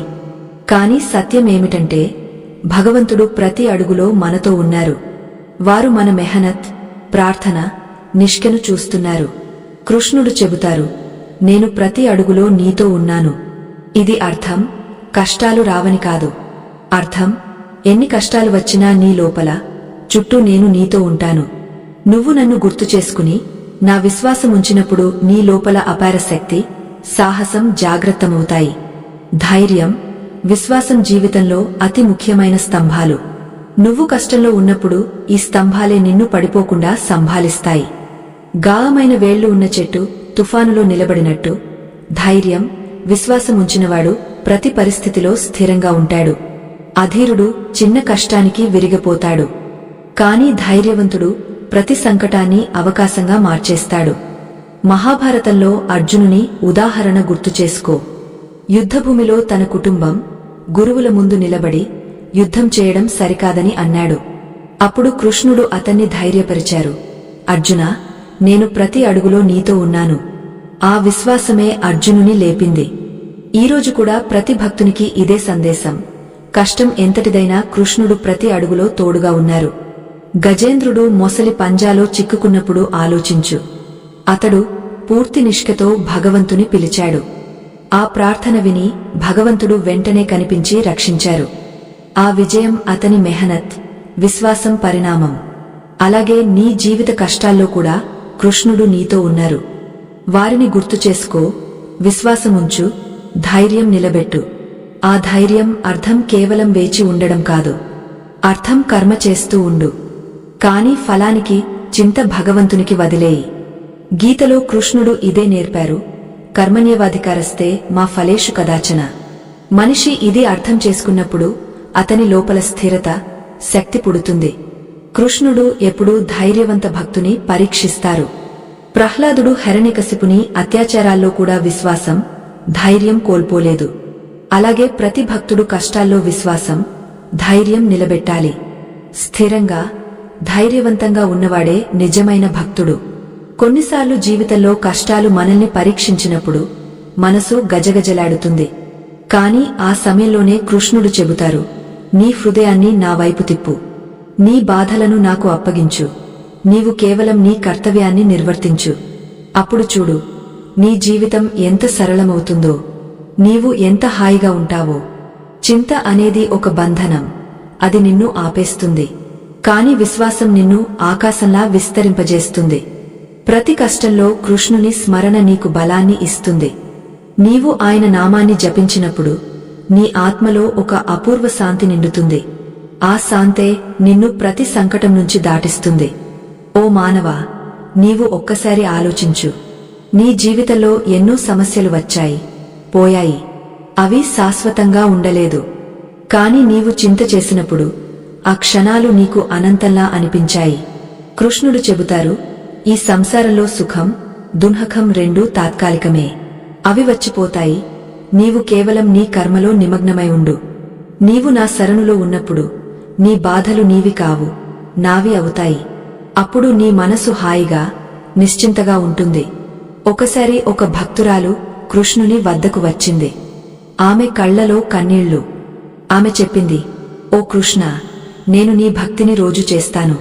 కాని నా జీవితంలో సమస్యలు రాకమానవు. నేను ఎప్పుడూ చింతలోనే ఉంటాను. ఇది నా భక్తి ఫలమా అని కృష్ణుడు ముసుగులో చెప్పారు. ఓ భక్తురాలా, ఎవరు చెప్పారు భక్తి చేస్తే సమస్యలు రావని? సమస్యలు వస్తాయి, ఎందుకంటే అవి నిన్ను బలవంతురాలిని చేయడానికి వస్తాయి. అవి నీకు నేర్పడానికి వస్తాయి, నిజమైన ప్రేమ విపత్తులో కూడా నిలబడుతుందని. నీవు సుఖంలో మాత్రమే నా భజన చేసి దుఃఖంలో చింత చేస్తే నీ భక్తి అసంపూర్ణం. నా భక్తురాలు ప్రతి పరిస్థితిలో నాపై విశ్వాసం ఉంచుతుంది. మనిషి ఇది అర్థం చేసుకోవాలి. ప్రతి దుఃఖం, కష్టం ఒక శిక్ష కాదు, ఒక సందేశం. ఈశ్వరుడు నీకు చూపించాలనుకుంటాడు, నీవు ఒంటరిగా ఏమీ చేయలేవని. నీవు చింత చేస్తున్నంత వరకు పరిష్కారం దొరకదు. కాని నీ చింతను ప్రభువుకు అప్పగించిన రోజు పరిష్కారం కనిపిస్తుంది. మనసు అశాంతంగా ఉన్నంత వరకు మార్గం కనిపించదు. మనసు శాంతమైనప్పుడే మార్గం స్పష్టమవుతుంది. కాబట్టి ఓ మానవా, చింత నీ జీవితాన్ని నాశనం చేస్తోందని తెలుసుకో. గతం గురించి ఆలోచించడం వల్ల ఏమీ మారదు. వచ్చే కాలం నీ చేతిలో లేదు, ప్రస్తుతమే నీ వశంలో ఉంది. ప్రస్తుతంలో చింత చేయడం వల్ల ఏ లాభం లేదు. నీ ప్రస్తుతాన్ని సుందరంగా మలచుకో. ప్రతిరోజు ప్రభువును స్మరించు. ప్రతి క్షణం ఆయన నామాన్ని తీసుకో. బిడ్డ తన తండ్రి సంరక్షణలో నిశ్చింతగా ఆడుకున్నట్టు నీవు కూడా కృష్ణుని శరణులో నిశ్చింతగా ఉండాలి. ఆయన నీ పాలన చేస్తున్నప్పుడు చింత ఎందుకు? నీకు మంచిది ఆయనే చేస్తారు. ఇవాళ నీకు అర్థం కానిది రేపు అతి సుందరంగా కనిపిస్తుంది. కాస్త ధైర్యముంచు. సంసారంలో సమస్య లేని మనిషి ఎవరూ లేరు. రాజు నుంచి రైతు వరకు అందరూ తమ దుఃఖాలతో పోరాడుతున్నారు. కాని చింత వదిలి ప్రభువు నామంతో తమ కర్మ చేసేవారే నిజమైన సుఖీలు. ఎందుకంటే వారికి తెలుసు, చింత చేయడం కన్నా మనసును ప్రభువులో లగ్నం చేయడం మేలు. కృష్ణుడు చెబుతారు, ఓ అర్జునా, నీ మనసును నాపై లగ్నం చేయి. నా భక్తుడవు, నన్ను పూజించు, నాకు నమస్కరించు. అలా చేస్తే నీవు నన్ను తప్పకుండా పొందుతావు. ఈ సందేశం ప్రతి మనిషికి వర్తిస్తుంది. నీవు ప్రభువును స్వీకరిస్తే చింత నీ దగ్గరకు రాదు. ఒకవేళ వచ్చినా కేవలం చెప్పు, ఓ ప్రభువా, ఈ చింత కూడా మీదే అని.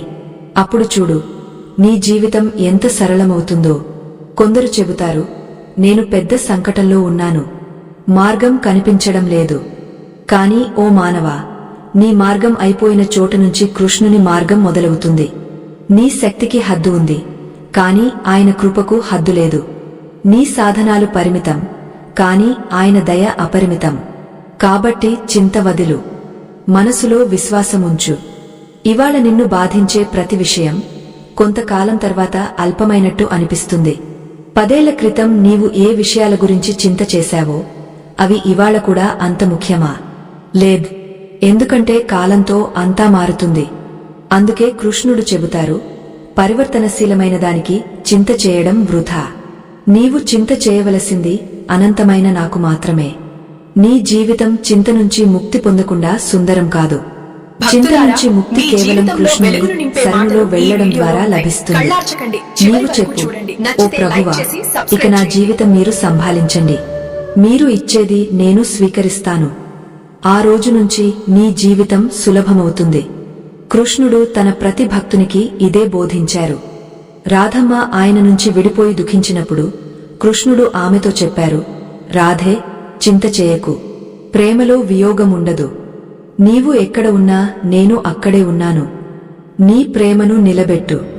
కాబట్టి ఓ స్నేహితా, జీవితంలో ప్రతి దుఃఖంలో, చింతలో, కష్టంలో కృష్ణుని స్మరించు. నీ సమస్యలను ఆయన పాదాల వద్ద ఉంచు.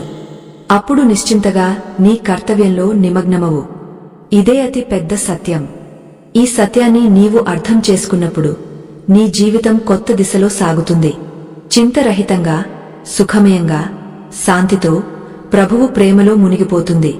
కలలు నిద్రలో సౌకర్యంగా చూస్తాం, కాని వాటిని సాకారం చేయడానికి ఎన్నో రాత్రులు నిద్రలేకుండా కష్టపడాలి. సంసారంలోని సమస్యలని సులభంగా పరిష్కరించవచ్చు, మనిషి ఆలోచించడానికి సిద్ధంగా ఉంటే.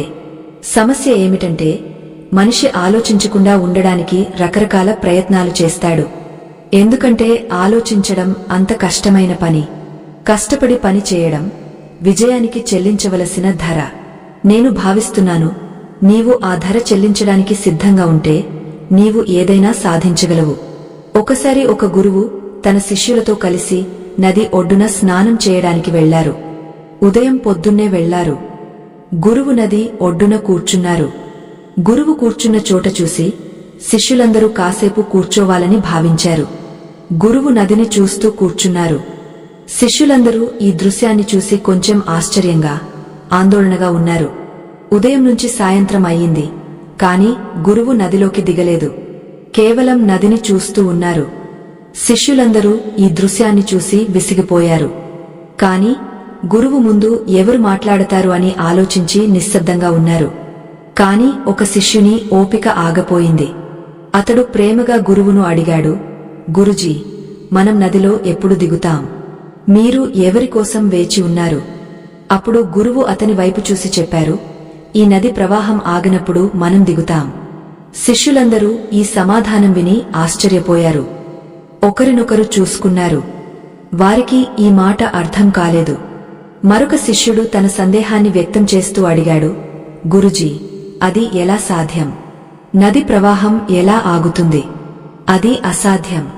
అప్పుడు గురువు కొంచెం ముసుగులో చెప్పారు, ఇదే ఈ రోజు నీతి. ఈ జీవితం ఈ ప్రవహిస్తున్న నదిలాంటిది, ఎవరికోసం ఆగదు. నిరంతరం ప్రవహిస్తూ ముందుకు సాగుతుంది. ఇప్పుడు నీ ఇష్టం. నీవు నదితో పాటు ముందుకు సాగుతావా, లేక ఒకే చోట భయపడి కంగారుపడి కూర్చుంటావా? ఈ నది అలలు కాలం మార్పులాంటివి. కాలం ఎలాంటిదైనా, మంచిదైనా చెడ్డదైనా మారుతుంది. నీ కాలం చెడ్డగా ఉంటే ధైర్యంగా ఉండు. ఎలాంటి పరిస్థితిలోనూ హిమ్మత్ కోల్పోకు. జీవితం ఈ నదిలో ముందుకు సాగుతూ ఉండు. ఎందుకంటే కాలం మారడానికి ఎక్కువ సమయం పట్టదు. చెడ్డ కాలం నీ జీవితంలో మాత్రమే రాదు, అందరి జీవితంలోనూ వస్తుంది. తేడా ఏమిటంటే కొందరు విరిగపోతారు, కొందరు నిఖార్సుగా మెరుస్తారు. సానుకూల ఆలోచన, నేర్చుకోవాలనే జిజ్ఞాస ఉన్నవాడు చెడ్డ కాలంలో కూడా మంచిని చూస్తాడు. రాత్రి చీకటిలో మినుగురు తారలను చూసినట్టు. సుఖం, దున్హకం ఈ జీవిత నది అలలాంటివి. అవి ప్రతిక్షణం ఏర్పడతాయి, మాయమవుతాయి. కాని నీవు ఒక అల కాదు. నీవు ఈ నది నీరులాంటివాడివి. ఎలాంటి పరిస్థితిలోనూ ప్రవహిస్తూ అలసిపోకుండా, ఆగకుండా ముందుకు సాగుతావు. కాబట్టి నీ జీవితంలో చెడ్డ కాలం వస్తే భయపడకు. ఒక్క విషయం గుర్తుంచుకో, అది శాశ్వతం కాదు. ఎందుకంటే చెడ్డ కాలానికి కూడా చెడ్డ కాలం వస్తుంది. జీవితంలో ప్రతి మనిషి ముందు మంచి, చెడ్డ కాలం వస్తాయి. ఆ కాలాన్ని ధైర్యంగా, నిరంతరంగా ఎదుర్కోవాలి. కష్టాలు నదిలో ఏర్పడే అలల్లాంటివి, వచ్చిపోతాయి. అవి శాశ్వతం కాదు. నీవు కూడా ముందుకు సాగాలి. చెడ్డ కాలం గడిచిపోతుంది. పాత సామెత ఒకటి ఉంది, సహనం ఫలం తీపిగా ఉంటుంది. ఇది నిజం. దీని విలువ దాన్ని ఉపయోగించిన వారికి మాత్రమే తెలుసు. సహనం అనేది స్వయం విశ్వాసం. సహనం ఉంచగలిగినవాడు జీవితంపై సానుకూల దృక్పథాన్ని నిలబెట్టగలడు. కాని సహనముంచడం ఎప్పుడూ సులభమా? సహనం ఎల్లప్పుడూ సులభం కాదు. కాని సులభమవడానికి ముందు ప్రతి విషయం కష్టమే. పరిస్థితులు, కాలం ఎప్పుడూ ఒకేలా ఉండవని నిరాకరించలేం. ప్రతి మనిషి జీవితంలో మంచి కాలం, చెడ్డ కాలం వస్తాయి. కాని ఇది కూడా నిజం, ఒక వ్యక్తి సాహసం చెడ్డ కాలంలోనే తెలుస్తుంది. మంచి కాలంలో సామాన్య మనిషి కూడా సరైన నిర్ణయాలు తీసుకోగలడు. కాని పరిస్థితులు ప్రతికూలంగా ఉన్నప్పుడు అతని నిజమైన ప్రతిభ తెలుస్తుంది. చెడ్డ కాలం అందరికీ వస్తుంది. కాని ప్రతికూల పరిస్థితుల్లో సరైన నిర్ణయం తీసుకునేవాడే జీవితంలో విజయం సాధిస్తాడు. సహనం లేనివాడు చిన్న చిన్న సమస్యలను కూడా సరిగ్గా ఎదుర్కోలేడు. కాబట్టి ప్రతికూల కాలంలో సహనాన్ని నిలబెట్టడం అతి ముఖ్యం. సహనంతో అతి కష్టమైన సవాళ్లను ఎదుర్కోవచ్చు. ఎందుకంటే సహనం ఉన్నవాడు ఓడినా ఓడిపోడు. ఒకరోజు ఒక రాజు ఒంటరిగా అడవిలో వేటకు వెళ్లాడు. కాని అతడు మార్గం తప్పాడు. అతడు ఒక కొండ శిఖరంపైకి ఎక్కి చూశాడు. కాని దూరదూరంగా ఎవరు కనిపించలేదు, గ్రామం కనిపించలేదు. నిరాశతో కొండదిగ ముందుకు నడిచాడు. చీకటి పడుతోంది, మార్గం కనిపించడం లేదు. కొంత దూరం నడిచిన తర్వాత చీకటి పూర్తిగా కమ్మేసింది. కొంత సమయం తర్వాత దూరంగా ఒక కాంతి మినుకుమన్నది. అతడు ఆ దిశలో నడవడం మొదలుపెట్టాడు. త్వరలోనే ఒక గుడిసె వద్దకు చేరుకున్నాడు. గుడిసె బయట ఒక వృద్ధురాలు తన మేకకు గడ్డి పెడుతోంది. రాజును చూసి ఆమె ఆలోచించింది, బహుశా ఇతడు సైనికుడు కావచ్చు అని. ఆమె అతన్ని స్వాగతించింది. అతనికి నీళ్లు ఇచ్చి తాగమని చెప్పింది. విశ్రాంతి కోసం ఒక చాప వేసింది. కొంత సమయం తర్వాత ఆమె వేడివేడి అన్నం, కూరతో ఒక గిన్నెను అతని ముందు పెట్టింది. రాజుకు ఆకలి బాగా వేసింది. అతడు హడావిడిగా వేడి అన్నంలో చేతులు పెట్టాడు. వేడి ఆహారం అతని వేళ్లను కాల్చింది. కొంత అన్నం నేలపై పడింది. వృద్ధురాలు ఇది చూసి చెప్పింది, ఓహో, నీవు మా రాజులాగే అధీరుడివి, హడావిడిగా ఉన్నావు. అందుకే నీ వేళ్లు కాలిపోయాయి, అన్నం కూడా నేలపై పడింది. ఆమె మాటలు విని రాజు ఆశ్చర్యపోయాడు. అతడు అడిగాడు, నీకు మా రాజు అధీరుడు, హడావిడిగా ఉన్నాడని ఎందుకు అనిపిస్తుంది? వృద్ధురాలు ముసుగులో చెప్పింది, తప్పుగా అర్థం చేసుకోకు. మా రాజు పెద్ద కోటలను ఆక్రమించాలని పెద్ద కలలు కంటున్నాడు. కాని చిన్న కోటలను పట్టించుకోడు. రాజు ఆమెను అడ్డుకుని అడిగాడు, అది మంచి విషయమే కదా, దానిలో సమస్య ఏమిటి? ఆమె మళ్లీ ముసుగులో చెప్పింది, ఆగు, నీవు ఆహారం తినడంలో అధీరత్వం చూపి వేళ్లు కాల్చుకున్నావు, అన్నం వృధా చేశావు. అలాగే రాజు శత్రువులను త్వరగా ఓడించాలనే హడావిడిలో తన సైన్యంలోని సైనికులను కోల్పోతున్నాడు. బదులుగా నీవు మొదట అంచుల నుంచి, తర్వాత మధ్యలో తక్కువ వేడిగా ఉన్న ఆహారం తిని ఉంటే వేళ్లు కాలేవు, అన్నం వృధా కాదు. అలాగే రాజు చిన్న కోటలను లక్ష్యంగా చేసుకుని తన స్థానాన్ని బలోపేతం చేసుకుంటే సైనికులను కోల్పోకుండా పెద్ద కోటలను ఆక్రమించగలడు. ఈ మాటలు విని రాజుకు తన తప్పు అర్థమైంది. అతడు గ్రహించాడు, సహనముంచాలని, ఏ పరిస్థితిలోనూ హడావిడి చేయకూడదని. స్నేహితులారా, జీవితంలో ఏదైనా సాధించాలంటే సహనం అవసరం. మొదట ప్రక్రియను అర్థం చేసుకుని తర్వాత పని చేయాలి. వెంటనే ఫలితాల కోసం ఆరాటపడితే మనం అధీరులమవుతాం. అప్పుడు మనం కోరుకున్నది ఎప్పటికీ సాధించలేము. సంసారంలో ఎన్నో గొప్ప ఆవిష్కరణలు జరిగాయి. ఆవిష్కర్తలు సహనం కోల్పోయి ఉంటే వారు ఎన్నడూ ఆవిష్కరణలు చేయలేకపోయేవారు. మన దేశ జాతిపిత మహాత్మా గాంధీ దక్షిణాఫ్రికాలో రంగభేద నీతి కారణంగా రైలు నుంచి దింపబడినప్పుడు వెంటనే ప్రతిస్పందించలేదు. అతడు ఒక యోజన వేసుకుని తర్వాత సంఘర్షణ మొదలుపెట్టాడు. అతనికి దీర్ఘకాలం పోరాటం చేయాల్సి వచ్చినా సహనం కోల్పోలేదు. ఆ సహనమే అతన్ని విజయవంతం చేసింది. సహనం అనేది వేచి ఉండే సామర్థ్యం కాదు, వేచి ఉన్నప్పుడు సానుకూల దృక్పథం ఉంచే సామర్థ్యం. స్వర్ణం అగ్నిలో మెరిసినట్టు సహనవంతుడు కష్టంలో మెరుస్తాడు. సహనం అన్ని ఆనందాలకు, శక్తులకు మూలం. ధీరజంగా ఉండు. సులభమవడానికి ముందు అన్ని కష్టమే. సంసారంలో అంతా సహజంగా ఉంటే మనం ఎన్నడూ ధైర్యవంతులం, సహనవంతులం కాలేము. రెండు విషయాలు నిన్ను నిర్వచిస్తాయి. నీవు ఏమీ లేనప్పుడు నీ సహనం, అంతా ఉన్నప్పుడు నీ దృక్పథం. హడావిడి చేసేవాడు నష్టపోకుండా ఉండడం చాలా అరుదు. సహనం చేసేవాడు విఫలమవడం అసాధ్యం. జీవితంలో దున్హకం, కష్టం, సంకటం, ఇబ్బందులు వస్తూనే ఉంటాయి. వాటికి భయపడి లేదా ఓడిపోయి పారిపోవడం కాదు, నీ హిమ్మత్ను నిలబెట్టాలి. ఈ జీవితం ఒక నవ్వు, దీన్ని ప్రేమించు. ఇప్పుడు రాత్రి అయితే ఉదయం కోసం వేచి ఉండు. నీవు కోరుకునే క్షణం కూడా వస్తుంది.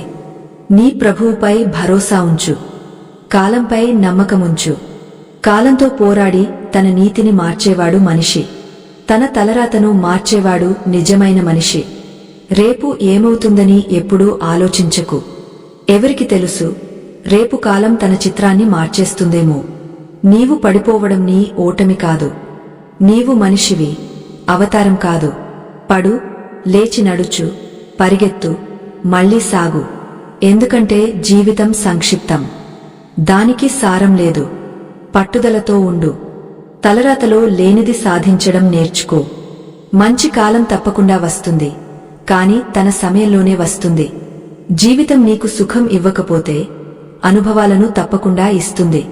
మంజిళ్లను సాధించాలనే కోరిక ఉన్నవారు సముద్రాలపై కూడా రాళ్ల సేతువులు నిర్మిస్తారు. నీ లక్ష్యాన్ని ఉన్నతంగా ఉంచు. సాధించే వరకు ఆగకు. మౌనంగా కష్టపడు. నీ విజయం శబ్దం చేస్తుంది. జీవితంలో అడ్డంకులు, సందేహాలు, తప్పులు ఉంటాయి. కాని కైన పరిశ్రమ చేస్తే హద్దులు ఉండవు. నీ శక్తిని చింతలో వృధా చేయడం కన్నా పరిష్కారం కోసం ఉపయోగించు. నీ జీవిత నాణ్యత నీ మనసులోని ఆలోచనల నాణ్యతపై ఆధారపడి ఉంటుంది. కష్టాలు మనిషిని జ్ఞానవంతుని చేస్తాయి. సమృద్ధి తరచూ సరితప్పులను గుర్తించలేదు. జనసమూహం ఎప్పుడూ సులభమైన మార్గంలో నడుస్తుంది, కాని అది ఎల్లప్పుడూ సరైన మార్గమని అర్థం కాదు. నీ మార్గాన్ని నీవే ఎంచుకో. ఎందుకంటే నిన్ను నీకన్నా ఎవరూ బాగా తెలుసుకోలేరు. ఇప్పటివరకు ఎవరూ అంత ధనవంతుడు కాలేదు, గత కాలాన్ని కొనగలిగేంత. ఎవరూ అంత బీదవాడు కాదు, రాబోయే కాలాన్ని మార్చలేనంత. ఒక రైతు ఉన్నాడు. ప్రతి సంవత్సరం విత్తనాలు వేసేటప్పుడు వర్షం గురించి చింతించేవాడు. వడగళ్ల గురించి ఆందోళన చెందేవాడు. మార్కెట్ ధరల గురించి భయపడేవాడు. ఈ చింతలతో అతని ఆరోగ్యం దెబ్బతింది. జీవితం దున్హకమయమైంది. ఒకరోజు గ్రామంలో ఒక సాధువు వచ్చాడు. రైతు ఆయన పాదాలపై పడి వేడుకున్నాడు. మహారాజ్, నేను రోజూ చింతలో మునిగ ఉంటాను. జీవితంపై విరక్తి కలిగింది. సాధువు చెప్పాడు, ఓ బిడ్డా, నీవు ఎందుకు చింత చేస్తావు? రేపు వర్షం పడుతుందో లేదో నీకు తెలుసా? వడగళ్లను ఆపగలవా? మార్కెట్ ధరను మార్చగలవా? రైతు చెప్పాడు, లేదు మహారాజ్. సాధువు అన్నాడు, అయితే చింత ఎందుకు? నీవు నీ పని చేయి, మిగిలినది భగవంతుడు చూస్తాడు. ఆ రోజు నుంచి రైతు చింత చేయడం మానేశాడు. చింత వదిలినప్పుడు అతని మనసు హాయిగా అయింది. ఆరోగ్యం మెరుగైంది. పనిలో మనసు లగ్నమైంది. స్నేహితులారా, జీవితంలో సుఖం, దున్హకం వచ్చిపోతాయి. రాత్రి తర్వాత ఉదయం వస్తుంది. సుఖం తర్వాత దున్హకం, దున్హకం తర్వాత సుఖం. ఉదయాన్ని చూసి రాత్రి గురించి చింత చేస్తే ఉదయం ఆనందాన్ని అనుభవించలేము. శ్రీకృష్ణుడు చెప్పారు, జరిగింది మంచికే జరిగింది, జరుగుతున్నది మంచికే జరుగుతోంది, జరిగేది కూడా మంచికే జరుగుతుంది. ఈ ఒక్క వాక్యాన్ని నీ జీవిత మంత్రంగా చేసుకో. ప్రతి చింత మాయమవుతుంది. చింత వచ్చినప్పుడల్లా కళ్ళు మూసుకుని ప్రభువును స్మరించు. ఆయనతో చెప్పు, ఓ కాన్హా, ఈ చింత నీది, నేను నీ దాసుడిని, నీవు ఇష్టమొచ్చినట్టు చేయి. మనిషి అలా చేసినప్పుడు చింత తానంతట తాను వదిలిపోతుంది. మనసు హాయిగా అవుతుంది. జీవితం సరళమవుతుంది.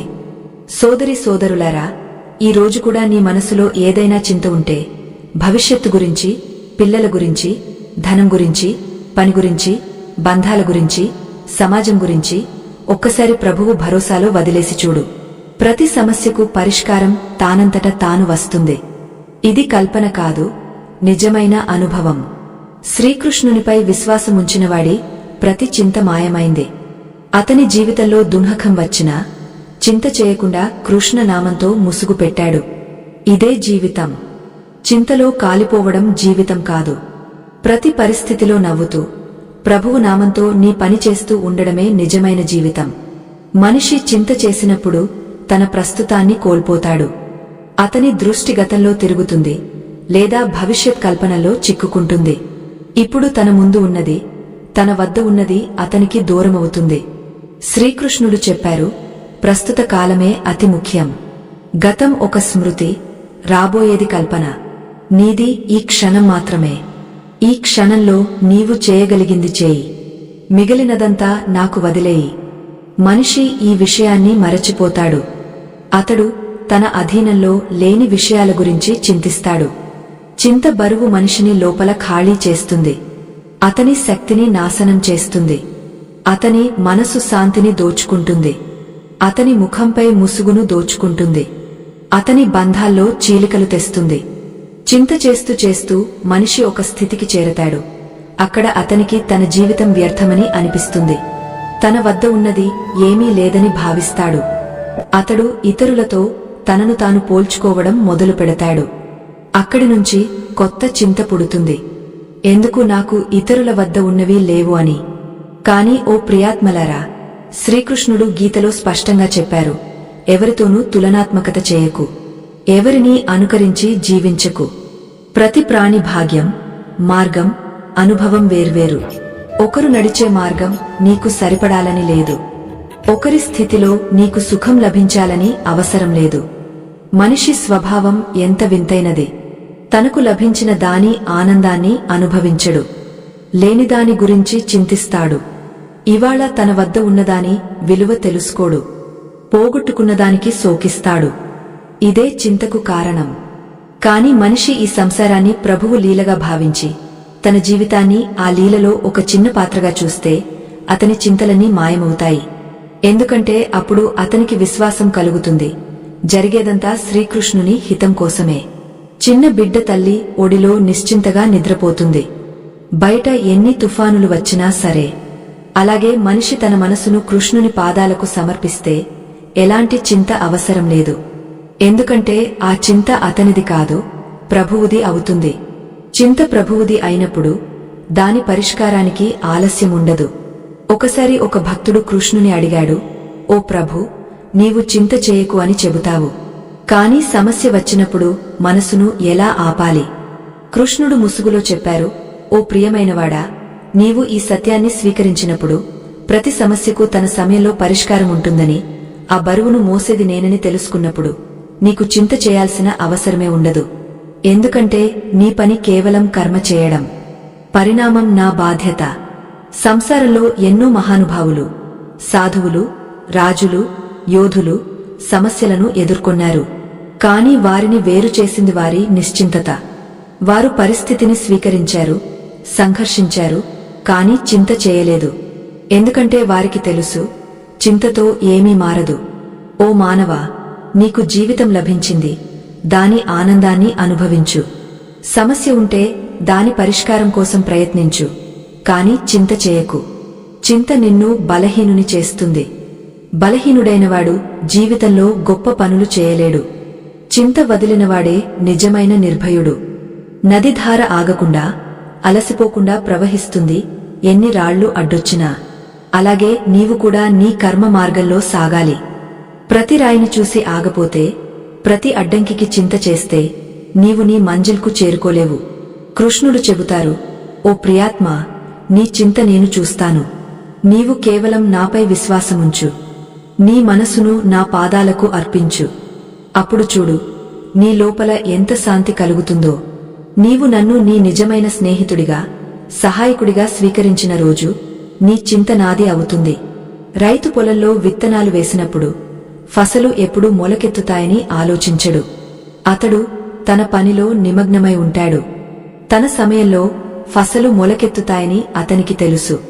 అలాగే నీవు కూడా నీ జీవితంలో మంచి పని చేయి. సత్యం, నీతి, కష్టంతో నీ కర్తవ్యాన్ని నిర్వర్తించు. ఫలితం గురించి చింత చేయకు. అది తన సమయంలో నీకు లభిస్తుంది. ప్రతి రాత్రి తర్వాత ఉదయం వస్తుంది. ప్రతి దుఃఖం తర్వాత సుఖం వస్తుంది. ప్రతి గాయం కాలంతో మానుతుంది. కాని చింత చేసేవాడు ఈ సత్యాలను మరచిపోతాడు. అతడు చీకటినే జీవితంగా భావిస్తాడు. కాని సత్యమేమిటంటే, ప్రతి చీకటి ఒక కొత్త ఉదయానికి సన్నాహకం. శ్రీకృష్ణుడు చెప్పారు, చీకటి ఎంత గాయమైనా ఒక దీపం లోతైన చీకటిని ఓడిస్తుంది. ఆ దీపం నీ విశ్వాసం, నీ భరోసా. కాబట్టి ఓ మానవా, చింత చేయకు. సమస్యకు పరిష్కారముంటే చింత వృథా. పరిష్కారం లేకపోతే కూడా చింత వృథా. జీవితంలో ప్రతి స్థితిలో ధైర్యముంచు, విశ్వాసముంచు. ఎందుకంటే జరిగేది జరుగుతుంది. నీకు కావలసినది తన సమయంలో తప్పకుండా లభిస్తుంది. నీనుంచి పోయినది నీది కాదు. ఇవాళ నీ వద్ద ఉన్నది ప్రభువు ఇచ్చిన బహుమతి. ప్రతి శ్వాస, ప్రతి బంధం, ప్రతి అవకాశం ఆయన బహుమానం. వాటి విలువ తెలుసుకో. మనిషి ఈ సత్యాన్ని ఎంత త్వరగా అర్థం చేసుకుంటాడో అంత త్వరగా అతని చింతలు మాయమవుతాయి. అతని మనసు హాయిగా అవుతుంది. నిశ్చింతవాడైనవాడు నిజమైన ఆనందాన్ని అనుభవిస్తాడు. శ్రీకృష్ణుడు చెప్పారు, ఓ ఆత్మా, నన్ను స్మరించు. ప్రతి కార్యంలో నా నామాన్ని తీసుకో. ప్రతి పరిస్థితిలో నన్ను పిలుచు. నేను నీతో ఉన్నాను. నీ ప్రతి భయం, చింత, సమస్యకు నేనే పరిష్కారం. ఇవి కేవలం మాటలు కాదు. ఈ వాక్యాన్ని జీవితంలో అలవర్చుకున్నవాడి సమస్యలన్నీ పరిష్కారమయ్యాయి. అతడు చింత నుంచి ముక్తుడై ఆనందమే జీవితం గడిపాడు. చింత చేసేవాడు ప్రతి విషయంలో నకారాత్మకంగా ఆలోచిస్తాడు. అతడు అనుకుంటాడు, ఎందుకు నాకు మాత్రమే ఇలా జరుగుతుంది? ఎందుకు నా భాగ్యంలో సుఖం లేదు? ఎందుకు నాకు ఎప్పుడూ ఓటమి? కాని అతడు చూడడు, ప్రతి ఓటమి వెనుక ఒక సీఖ్ దాగ ఉందని. ప్రతి దుఃఖం తర్వాత సుఖం వస్తుందని. శ్రీకృష్ణుడు చెప్పారు, జీవితంలో వచ్చే దుఃఖాలు నిన్ను బలవంతుని చేయడానికి వస్తాయి. నిన్ను కకతకలాడజేయడానికి. నీవు జాగ్రత్త అవ్వాలని, నీ నిజమైన ఆసరా నేనేనని తెలుసుకోవాలని. చింతలో మునిగినవాడు తన చుట్టూ ఉన్న అవకాశాలను చూడలేడు. ధూళితో కప్పబడిన అద్దం ద్వారా స్పష్టమైన దృశ్యం ధూళిగా కనిపించినట్టు చింతతో నిండిన మనసు అందమైన అవకాశాలను గుర్తించలేదు. అందుకే శ్రీకృష్ణుడు చెప్పారు, చింత చేయడం కన్నా మనసుకు శాంతి ఇవ్వు. మనసు శాంతమైనప్పుడే సరైన నిర్ణయాలు తీసుకోగలదు. సరైన నిర్ణయాలు తీసుకోగలిగినవాడే జీవితంలో విజయం సాధిస్తాడు. శ్రీకృష్ణుడు అర్జునునికి యుద్ధ సమయంలో వివరించారు, జీవితంలో అతి పెద్ద శత్రువు భయం, చింత. నీవు వీటికి ఓడిపోతే ఎలాంటి యుద్ధాన్ని గెలవడం అర్థం లేనిదవుతుంది. అందుకే అర్జున, చింత వదిలేయి. చింత నిన్ను నిష్క్రియుని చేస్తుంది. భయం నిన్ను బలహీనుని చేస్తుంది. మనిషి బలహీనుడైనప్పుడు తప్పు నిర్ణయాలు తీసుకుంటాడు. ఓ ప్రియ స్నేహితులారా, నీ జీవితంలో ఎన్ని సంఘర్షణలు వచ్చినా, ఎన్ని కష్ట రోజులు గడిచినా నీ విశ్వాసాన్ని ఎన్నటికీ బలహీనపరచకు. ఎందుకంటే చింత నీ పని కాదు, అది శ్రీకృష్ణుని పని. నీవు నీ కర్మ చేయి, మిగిలినదంతా ఆయన భరోసాకు వదిలేయి. అలా చేసినప్పుడు నీ జీవితం గతంలో కన్నా సుందరంగా, సులభంగా కనిపిస్తుంది. చింత చేసేవారు తమ ఆరోగ్యాన్ని కూడా నాశనం చేసుకుంటారు. చింత మనసును మాత్రమే కాదు, శరీరాన్ని కూడా రోగిష్టం చేస్తుంది. నిద్రలేమి, తలనొప్పి, హృద్రోగాలు, ఎన్నో మానసిక ఇబ్బందులు, ఇవన్నీ చింత ఫలితాలే. శరీరం రోగిష్టమైనప్పుడు మనిషి ఆలోచనలు కూడా నకారాత్మకమవుతాయి. అందుకే శ్రీకృష్ణుడు చెప్పారు, నీ మనసును నియంత్రించు. ఎందుకంటే మనసే నీ మిత్రుడు, మనసే నీ శత్రువు. మనసును సానుకూలంగా మలిచినప్పుడు చింత తానంతటా తాను దూరమవుతుంది. చింత వెళ్ళినప్పుడు జీవితంలో కొత్త ఊర్జ వస్తుంది. నీ లోపల కొత్త ఉత్సాహం జాగ్రత్తమవుతుంది. ప్రతి పరిస్థితిలో ప్రభువుకు కృతజ్ఞతలు చెప్పగలవు. దుఃఖం వచ్చినా నీవు చెప్పగలవు, ఓ ప్రభూ, నీకు ధన్యవాదాలు. బహుశా ఇందులో కూడా నా మంచి ఉందేమో. సుఖం వచ్చినప్పుడు కూడా చెప్పగలవు, ప్రభూ, ఇది నీ కృప. శ్రీకృష్ణుని అతి పెద్ద బోధ ఇదే. జరుగుతున్నది నీ మంచికే జరుగుతోంది. నీకు లభిస్తున్నది నీ జీవిత హితం కోసమే. నీ నుంచి పోయినది నీది కాదు. ఈ అవగాహన వచ్చినప్పుడు మనిషి జీవితంలోని అన్ని చింతలు మాయమవుతాయి. సంసారంలో ప్రతి వ్యక్తి తన తన సమస్యలతో పోరాడుతున్నాడు.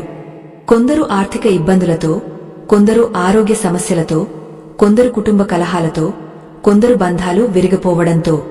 కాని శ్రీకృష్ణుని తమవిగా స్వీకరించినవాడు చింత చేయడం మానేశాడు. ఎందుకంటే అతనికి అర్థమైంది, కాన్హా నాతో ఉన్నప్పుడు భయం ఎందుకు. మనిషి ఇది తెలుసుకోవాలి, చింత చేసి భవిష్యత్తును లేదా గతాన్ని మార్చలేడు. చింత కేవలం ప్రస్తుతాన్ని దుఃఖమయం చేస్తుంది. అందుకే శ్రీకృష్ణుడు చెప్పారు, ప్రస్తుతాన్ని జీవించు, ప్రతి క్షణాన్ని ఆనందంగా గడుపు. ఇప్పుడు చేయవలసిన పనిని పూర్తి శ్రద్ధతో, నీతితో చేయి. ఫలితం గురించి చింత చేయకు. చింత ఫలితం గురించి ఆసక్తి ఉన్నవాడికే వస్తుంది. మనసు ఫలితంలో బంధితమైనప్పుడు దుఃఖం పెరుగుతుంది. ఎందుకంటే ప్రతిసారి ఫలితం నీవు కోరుకున్నట్టు రాదు. అందుకే శ్రీకృష్ణుడు చెప్పారు, కర్మ చేయి, ఫలితం ఆశించకు. ఆశ లేనప్పుడు నిరాశ కూడా ఉండదు. జీవితంలో అతి పెద్ద సుఖం నిస్వార్థ జీవనంలో ఉంది. ఆశ లేకుండా చేసేవాడే నిజమైన సుఖాన్ని పొందుతాడు. ఆశ లేకుండా పని చేసినప్పుడు చింత తానంతట తాను మాయమవుతుంది. ఎందుకంటే నీవు ఫలితం కోసం వేచి ఉండవు. ఒకసారి ఒక వృద్ధురాలు శ్రీకృష్ణుని వద్దకు వచ్చింది. ఆమె కళ్లలో కన్నీళ్లు. ఆమె చెప్పింది, ఓ ప్రభూ, నా కొడుకు గురించి చింతతో రోజూ ఏడుస్తున్నాను. అతడు తప్పు మార్గంలో నడుస్తున్నాడు. కృష్ణుడు ప్రేమగా చెప్పారు, ఓ అమ్మా, నీ ఏడుపు అతని వరకు చేరదు. నీ కన్నీళ్లను నాకు ఇచ్చి నాపై విశ్వాసముంచు. అతని కోసం ప్రార్థించు, నాకు అప్పగించు. ఆ రోజు నుంచి ఆ వృద్ధురాలు చింత వదిలి ప్రభువు నామాన్ని జపించడం మొదలుపెట్టింది. కొన్ని సంవత్సరాల తర్వాత ఆమె కొడుకు సన్మార్గంలోకి వచ్చాడు.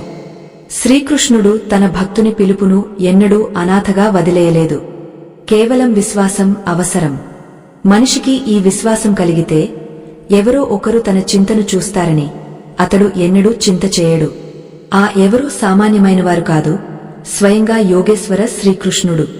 గీతలో ఆయన వచనం ఇచ్చారు, ఓ అర్జునా, నన్ను స్మరించేవాడి పాలన నేనే చేస్తాను.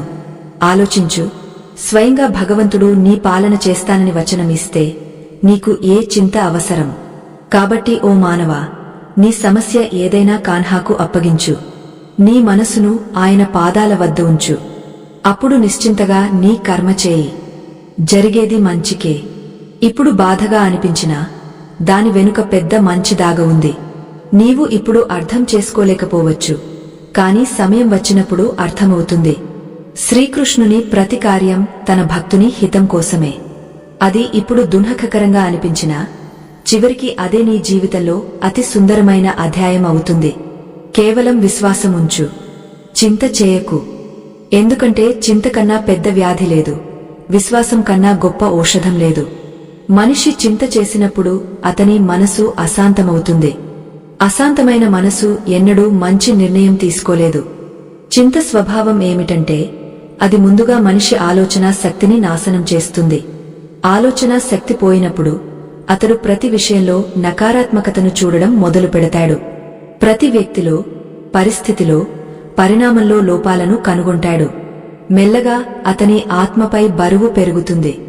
ఎంత ఎక్కువ ఆలోచిస్తాడో అంత లోపల విరిగిపోతాడు. ఈ చింతే మనిషిని లోపల ఖాళీ చేస్తుంది. శ్రీకృష్ణుడు చెప్పారు, ఓ మానవా, నీవు ఈ సంసారంలో కర్మ చేయడానికి వచ్చావు. ఫలితం గురించి చింత చేయడం నీ పని కాదు. చింత చేస్తూ నీవు నీ జీవితంలోని ఆనందమైన క్షణాలను కూడా కోల్పోతావు. చింతలో మునిగినవాడు ఎన్నడూ సంతోషంగా ఉండలేడు. ఎందుకంటే అతని దృష్టి ఎప్పుడూ గతంలో లేదా ఇంకా జరగని విషయంలో ఉంటుంది. నీవు ఆలోచించు, రేపు ఏమవుతుందో నీకు తెలియదు. రేపు నీ చేతిలో లేదు. అలాంటప్పుడు ఆ చూడని రేపు కోసం ఈ రోజును ఎందుకు నాశనం చేస్తావు? శ్రీకృష్ణుడు చెప్పారు, జరిగింది మంచికే జరిగింది, జరుగుతున్నది మంచికే జరుగుతోంది, జరిగేది కూడా మంచికే జరుగుతుంది. ఈ మాటలు సామాన్యమైనవి కాదు. ఇందులో గాయమైన రహస్యముంది. మనిషి ఈ భావాన్ని అర్థం చేసుకున్నప్పుడు చింతకు చోటు ఉండదు. ఒకసారి అర్జునుడు శ్రీకృష్ణుని అడిగాడు, ఓ ప్రభూ, విపత్తు వచ్చినప్పుడు, కష్టం వచ్చినప్పుడు మనిషి ఎలా నిశ్చింతగా ఉండగలడు? కృష్ణుడు ముసుగులో చెప్పారు, అర్జునా, విపత్తు నీకు గుర్తు చేయడానికే వస్తుంది. నీవు ఒంటరిగా ఏమీ చేయలేవని. నీవు ఆ సమయంలో నన్ను పిలిచినప్పుడు నేను నీతో ఉంటాను. చింత తనను సర్వశక్తిమంతునిగా భావించేవాడికే వస్తుంది. అంతా తన చేతిలో ఉందని నమ్మేవాడికి వస్తుంది. కాని నన్ను తనవాడిగా స్వీకరించినవాడి చింత నేను తీసుకుంటాను. నీవు చూడు, నీ జీవితంలోని ప్రతి సమస్య, కష్టం, భయం నాకు అప్పగించినప్పుడు నీ లోపల ఒక అద్భుతమైన శాంతి నిండుతుంది. నీవు చింత చేయడం వల్ల ఏమీ సాధించలేవని గ్రహించిన రోజు, అది నీ జీవితంలో అతి మంచి రోజు అవుతుంది. కొందరు అడుగుతారు, అంతా ఎలా సరిదిద్దబడుతుంది? ఎప్పుడు సరిదిద్దబడుతుంది? ఈ ఇబ్బంది నుంచి నేను బయటపడగలనా? ఓ మానవా, తెలుసుకో, అంతా సరిదిద్దబడుతుంది. నీవు కేవలం విశ్వాసముంచాలి. ప్రతి రాత్రి తర్వాత ఉదయం వస్తుంది. ప్రతి దుఃఖం తర్వాత సుఖం వస్తుంది. ప్రతి తుఫాను తర్వాత శాంతి ఉంటుంది. నీవు ధైర్యంగా ఉండు. శ్రీకృష్ణుడు చెబుతారు, నీ కర్మ ఫలితం నీ సహనాన్ని పరీక్షించిన తర్వాతే వస్తుంది. ఎందుకంటే నీవు విపత్తులో నాపై ఎంత విశ్వాసం ఉంచుతావో నేను చూడాలనుకుంటాను. ఎప్పుడూ చింతలో ఉండేవారు తమ బంధాలను కూడా నాశనం చేసుకుంటారు. చింత వారిని చిరాకు పరుస్తుంది. ప్రతి విషయంలో తప్పులు కనుగొనడం మొదలు పెడతారు. అప్పుడు అప్పటివారితో దూరమవుతారు. ఒంటరిగా పడిపోతారు. కాని సత్యమేమిటంటే, చింతలో ఉన్నవాడికి అప్పటివారి సహాయం చాలా అవసరం. ఆ సమయంలో అతనికి శ్రీకృష్ణుని ఒడిలో తలపెట్టి ఏడ్చే అవసరముంది. నీవు ఒక్కసారి కృష్ణునితో చెప్పు, ఓ ప్రభూ, నాకు ఇది సాధ్యం కావడం లేదు. నా చింతను ఇప్పుడు నీవు చూసుకో. నేను అలసిపోయాను. అప్పుడు చూడు, నీ హృదయ బరువు ఎలా తగ్గుతుందో. ఆయన ప్రభువు. ఆయన ప్రేమ భిఖారీలు. తమ భక్తుని ఒక్క పిలుపుకు ఓడిపోతారు. కాని ఆ పిలుపు స్వచ్ఛమైన మనసుతో ఉండాలి. చింత చేసేవాడు తన జీవిత బాగిని ప్రభువుకు అప్పగించినవాడు. బాగిని అప్పగించినవాడి చింత ఆయనదవుతుంది. తన చింతను తాను చేసుకునేవాడు రోజూ రాత్రి దానిలోనే కరిగిపోతాడు. అతని స్థితి నావలో కూర్చుని దాని దిశను తన చేతులతో ఆపడానికి ప్రయత్నించే నావికుడిలా ఉంటుంది. అలలు, గాలి నావను తమ దిశలో తీసుకెళ్తున్నాయి. నీవు ఏమి చేయగలవు? ఏమీ చేయలేవు. నావ బాగిని ప్రభువుకు అప్పగించడమే మంచిది. అప్పుడు నీవు అలల ఆనందాన్ని అనుభవించగలవు.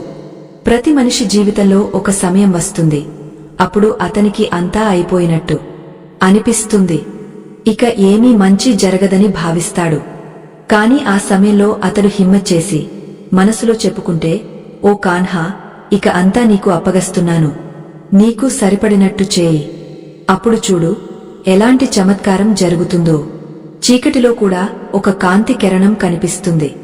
శ్రీకృష్ణుని కృప కన్నా గొప్ప చమత్కారం లేదు. ఆయన శరణు వేడినవాడి జీవితంలో ఆలస్యం ఉండవచ్చు, చీకటి ఎక్కువగా ఉండవచ్చు, కాని చివరికి సుఖమైన ముగింపు ఉంటుంది. ఆయన లీల ఎన్నడూ అసంపూర్ణం కాదు. కాబట్టి ఓ మానవా, చింత చేయకు. కేవలం శ్రీకృష్ణుని నామాన్ని తీసుకో. ప్రతి శ్వాసలో ఆయనను స్మరించు.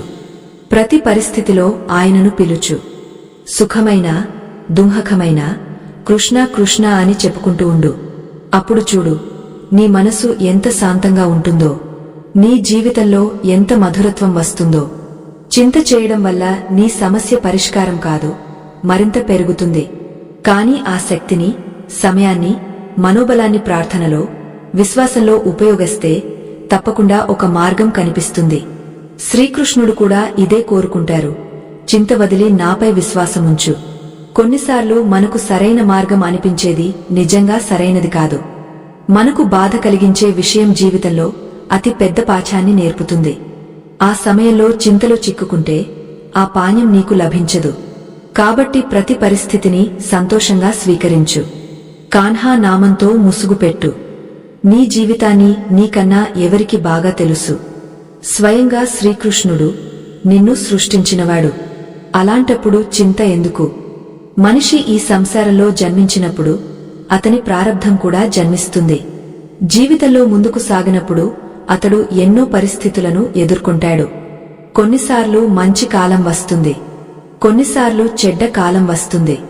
కాని ఎప్పుడూ చింత చేసేవాడు ఏ కాలాన్ని జీవించలేడు. మంచి కాలం వచ్చినా అది ఎప్పుడు అయిపోతుందోనని భయపడతాడు. చెడ్డ కాలం వచ్చినప్పుడు భయం, చింత అతన్ని కమ్మేస్తాయి. అలాంటి స్థితిలో అతడు సుఖాన్ని అనుభవించలేడు, దుఃఖం నుంచి ఏమీ నేర్చుకోలేడు.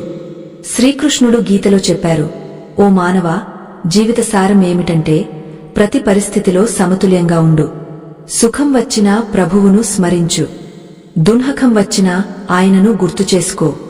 ఎందుకంటే ఎవడు ప్రతి స్థితిలో భగవంతుని స్మరిస్తాడో అతడే నిజమైన సుఖీ. చింత అనేది ఒక జాలం. అందులో చిక్కుకున్న మనిషి తన జీవిత ఆనందాన్ని మరచిపోతాడు. అతడు ప్రతిక్షణం రేపు ఏమవుతుందోనని ఆలోచిస్తాడు. నా వద్ద ఉన్నది దొంగలించబడుతుందని, నేను కోరుకున్నది లభించదని. ఈ ఆలోచనలో అతడు తన జీవితంలోని అమూల్యమైన క్షణాలను కోల్పోతాడు. చింతలో ఉన్నవాడు ఎవరినీ ప్రేమించలేడు, ఎవరి ప్రేమను స్వీకరించలేడు. అతని హృదయం భయంతో నిండి ఉంటుంది. భయమున్న చోట విశ్వాసానికి స్థానముండదు. అందుకే శ్రీకృష్ణుడు చెప్పారు, మనిషి తన చింతలను నా పాదాల వద్ద అర్పించాలి. నేను అతని జీవిత బరువును మోసేందుకు ఎల్లప్పుడూ సిద్ధంగా ఉన్నాను.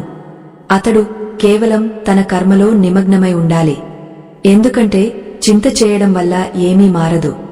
ఒక సాధకుడు శ్రీకృష్ణుని అడిగాడు, ఓ ప్రభూ, నేను రోజూ నీ భక్తి చేస్తాను. అయినా నా జీవితంలో సమస్యలు వస్తున్నాయి. నేను చింతలో ఉంటాను. ఇది నా భక్తి ఫలమా? కృష్ణుడు ముసుగులో చెప్పారు, ఓ సాధకా, భక్తి చేస్తే సమస్యలు రావని ఎవరు చెప్పారు? సమస్యలు వస్తాయి. ఎందుకంటే అవి నిన్ను బలవంతుని చేయడానికి వస్తాయి. అవి నీకు నేర్పడానికి వస్తాయి, నిజమైన ప్రేమ విపత్తులో కూడా నిలబడుతుందని. నీవు సుఖంలో మాత్రమే నా భజన చేసి దుఃఖంలో చింత చేస్తే నీ భక్తి అసంపూర్ణం. నా భక్తుడు ప్రతి పరిస్థితిలో నాపై విశ్వాసం ఉంచుతాడు. మనిషి ఇది అర్థం చేసుకోవాలి. ప్రతి దుఃఖం, కష్టం ఒక శిక్ష కాదు, ఒక సందేశం. ఈశ్వరుడు నీకు చూపించాలనుకుంటాడు, నీవు ఒంటరిగా ఏమీ చేయలేవని. నీవు చింత చేస్తున్నంత వరకు పరిష్కారం దొరకదు. కాని నీ చింతను ప్రభువుకు అప్పగించిన రోజు పరిష్కారం కనిపిస్తుంది. మనసు అశాంతంగా ఉన్నంత వరకు మార్గం కనిపించదు. మనసు శాంతమైనప్పుడే మార్గం స్పష్టమవుతుంది. కాబట్టి ఓ మానవా, చింత నీ జీవితాన్ని నాశనం చేస్తోందని తెలుసుకో.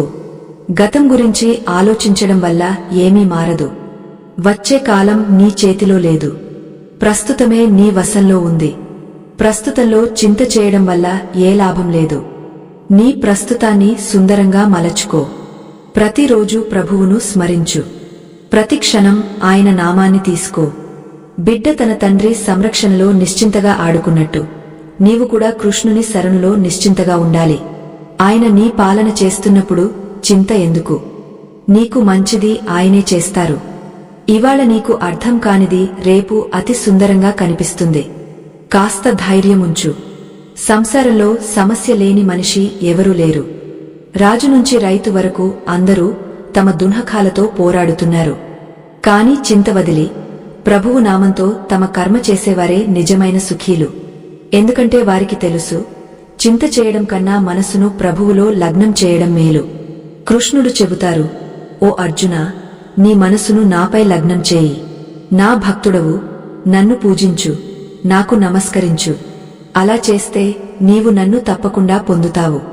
ఈ సందేశం ప్రతి మనిషికి వర్తిస్తుంది.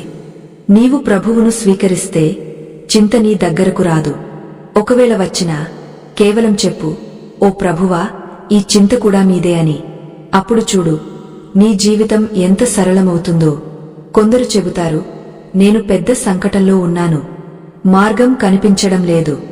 కాని ఓ మానవా, నీ మార్గం అయిపోయిన చోటు నుంచి కృష్ణుని మార్గం మొదలవుతుంది. నీ శక్తికి హద్దు ఉంది, కాని ఆయన కృపకు హద్దు లేదు. నీ సాధనాలు పరిమితం, కాని ఆయన దయ అపరిమితం. కాబట్టి చింత వదిలు, మనసులో విశ్వాసముంచు. ఇవాళ నిన్ను బాధించే ప్రతి విషయం కొంతకాలం తర్వాత అల్పమైనట్టు అనిపిస్తుంది. 10 ఏళ్ల క్రితం నీవు ఏ విషయాల గురించి చింత చేశావో అవి ఇవాళ కూడా అంత ముఖ్యమా? లేదు. ఎందుకంటే కాలంతో అంతా మారుతుంది. అందుకే కృష్ణుడు చెబుతారు, పరివర్తనశీలమైన దానికి చింత చేయడం వృథా. నీవు చింత చేయవలసింది అనంతమైన నాకు మాత్రమే. నీ జీవితం చింత నుంచి ముక్తి పొందకుండా సుందరం కాదు. చింత నుంచి ముక్తి కేవలం కృష్ణుని శరణులో వెళ్లడం ద్వారా లభిస్తుంది. నీవు చెప్పు, ఓ ప్రభువా, ఇక నా జీవితం మీరు సంభాళించండి. మీరు ఇచ్చేది నేను స్వీకరిస్తాను. ఆ రోజు నుంచి నీ జీవితం సులభమవుతుంది. శ్రీకృష్ణుడు తన ప్రతి భక్తునికి ఇదే బోధించారు. రాధమ్మ ఆయన నుంచి విడిపోయి దుఃఖించినప్పుడు కృష్ణుడు ఆమెతో చెప్పారు, రాధే, చింత చేయకు, ప్రేమలో వియోగముండదు.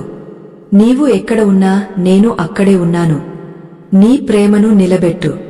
కాబట్టి ఓ స్నేహిత, జీవితంలో ప్రతి దుఃఖంలో, చింతలో, కష్టంలో కృష్ణుని స్మరించు. నీ సమస్యలను ఆయన పాదాల వద్ద ఉంచు. అప్పుడు నిశ్చింతగా నీ కర్తవ్యంలో నిమగ్నమవు. ఇదే అతి పెద్ద సత్యం. ఈ సత్యాన్ని నీవు అర్థం చేసుకున్నప్పుడు నీ జీవితం కొత్త దిశలో సాగుతుంది. చింతరహితంగా, సుఖమయంగా, శాంతితో, ప్రభువు ప్రేమలో మునిగిపోతుంది. కలలు నిద్రలో సౌకర్యంగా చూస్తాం, కాని వాటిని సాకారం చేయడానికి ఎన్నో రాత్రులు నిద్రలేకుండా కష్టపడాలి. సంసారంలోని సమస్యలని సులభంగా పరిష్కరించవచ్చు, మనిషి ఆలోచించడానికి సిద్ధంగా ఉంటే. సమస్య ఏమిటంటే, మనిషి ఆలోచించకుండా ఉండడానికి రకరకాల ప్రయత్నాలు చేస్తాడు. ఎందుకంటే ఆలోచించడం అంత కష్టమైన పని. కష్టపడి పని చేయడం విజయానికి చెల్లించవలసిన ధర. నేను భావిస్తున్నాను, నీవు ఆ ధర చెల్లించడానికి సిద్ధంగా ఉంటే నీవు ఏదైనా సాధించగలవు. ఒకసారి ఒక గురువు తన శిష్యులతో కలిసి నది ఒడ్డున స్నానం చేయడానికి వెళ్లారు. ఉదయం పొద్దున్నే వెళ్లారు. గురువు నది ఒడ్డున కూర్చున్నారు. గురువు కూర్చున్న చోట చూసి శిష్యులందరూ కాసేపు కూర్చోవాలని భావించారు. గురువు నదిని చూస్తూ కూర్చున్నారు. శిష్యులందరూ ఈ దృశ్యాన్ని చూసి కొంచెం ఆశ్చర్యంగా, ఆందోళనగా ఉన్నారు. ఉదయం నుంచి సాయంత్రం అయ్యింది, కాని గురువు నదిలోకి దిగలేదు. కేవలం నదిని చూస్తూ ఉన్నారు. శిష్యులందరూ ఈ దృశ్యాన్ని చూసి విసిగిపోయారు. కాని గురువు ముందు ఎవరు మాట్లాడతారు అని ఆలోచించి నిశ్శబ్దంగా ఉన్నారు. కాని ఒక శిష్యుని ఓపిక ఆగపోయింది.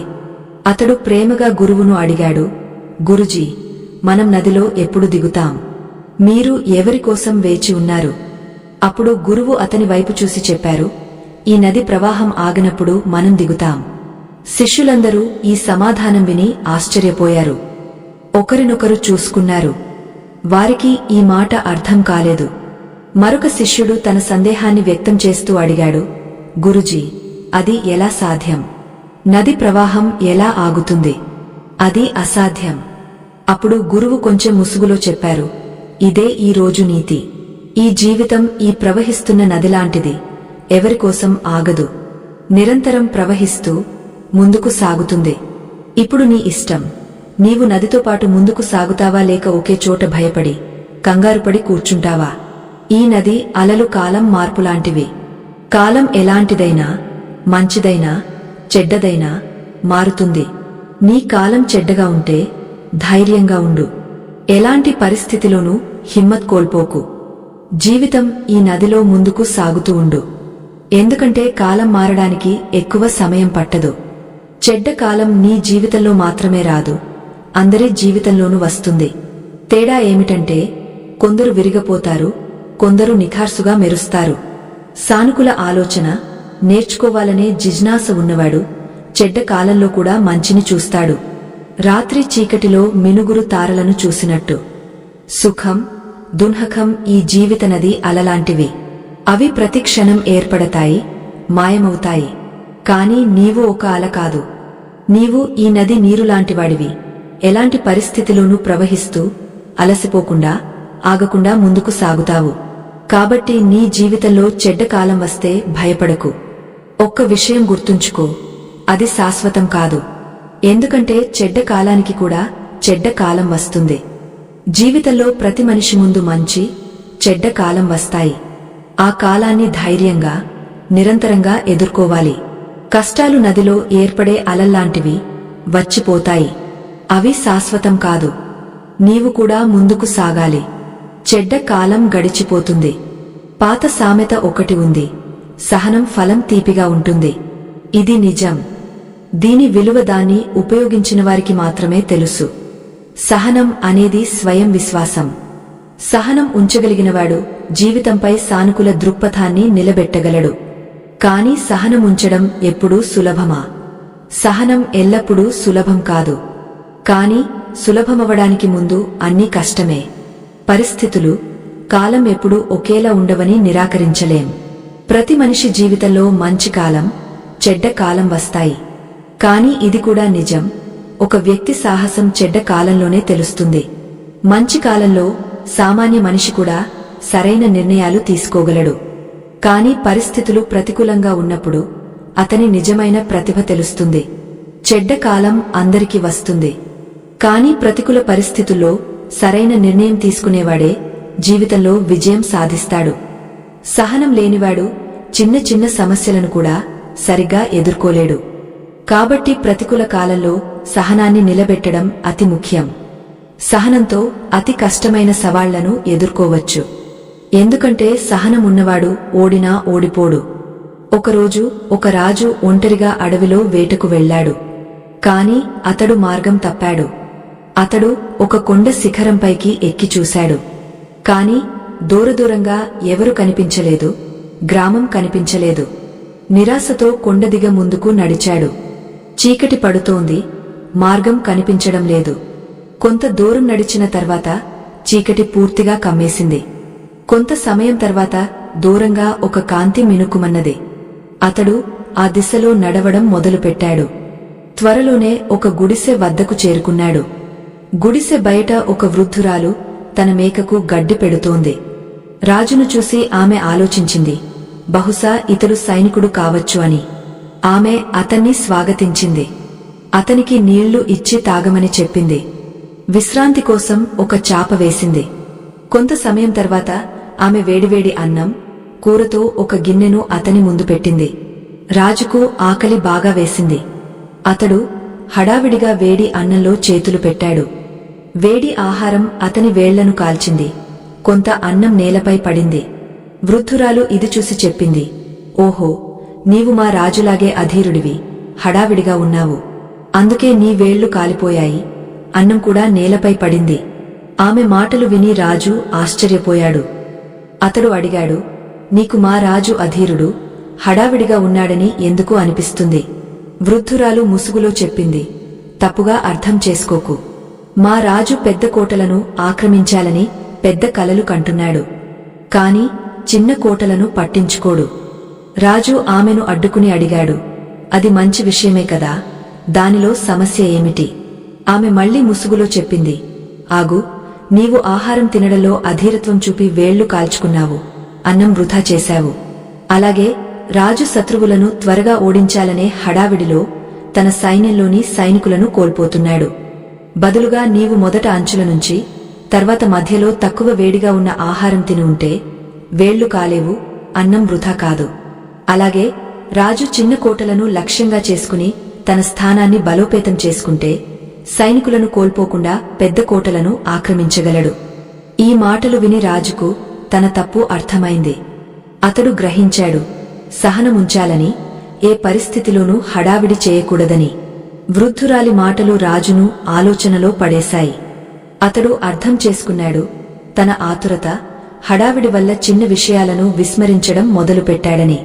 ఆ చిన్న విషయాలే పెద్ద విజయాలకు పునాది అని తెలుసుకున్నాడు. సహనం లేకుండా ఆలోచన లేకుండా తీసుకునే నిర్ణయాలు తనను ఎలా నష్టపరుస్తాయో అతనికి స్పష్టమైంది. ఆ రాత్రి గుడిసెలో విశ్రాంతి తీసుకుంటూ అతడు ఒక సంకల్పం చేసుకున్నాడు. ఇకపై ఏ పనిలోనూ హడావిడి చేయకూడదు. ప్రతి అడుగును ధైర్యంగా, సహనంతో ముందుకు సాగాలని.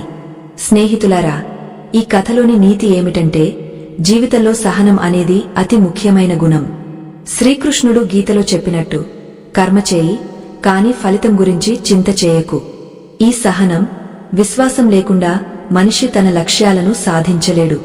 చింత అనేది మనసును కమ్మేసే చీకటిలా ఉంటుంది, కాని విశ్వాసం ఆ చీకటిని చీల్చే సూర్యకిరణంలా పనిచేస్తుంది.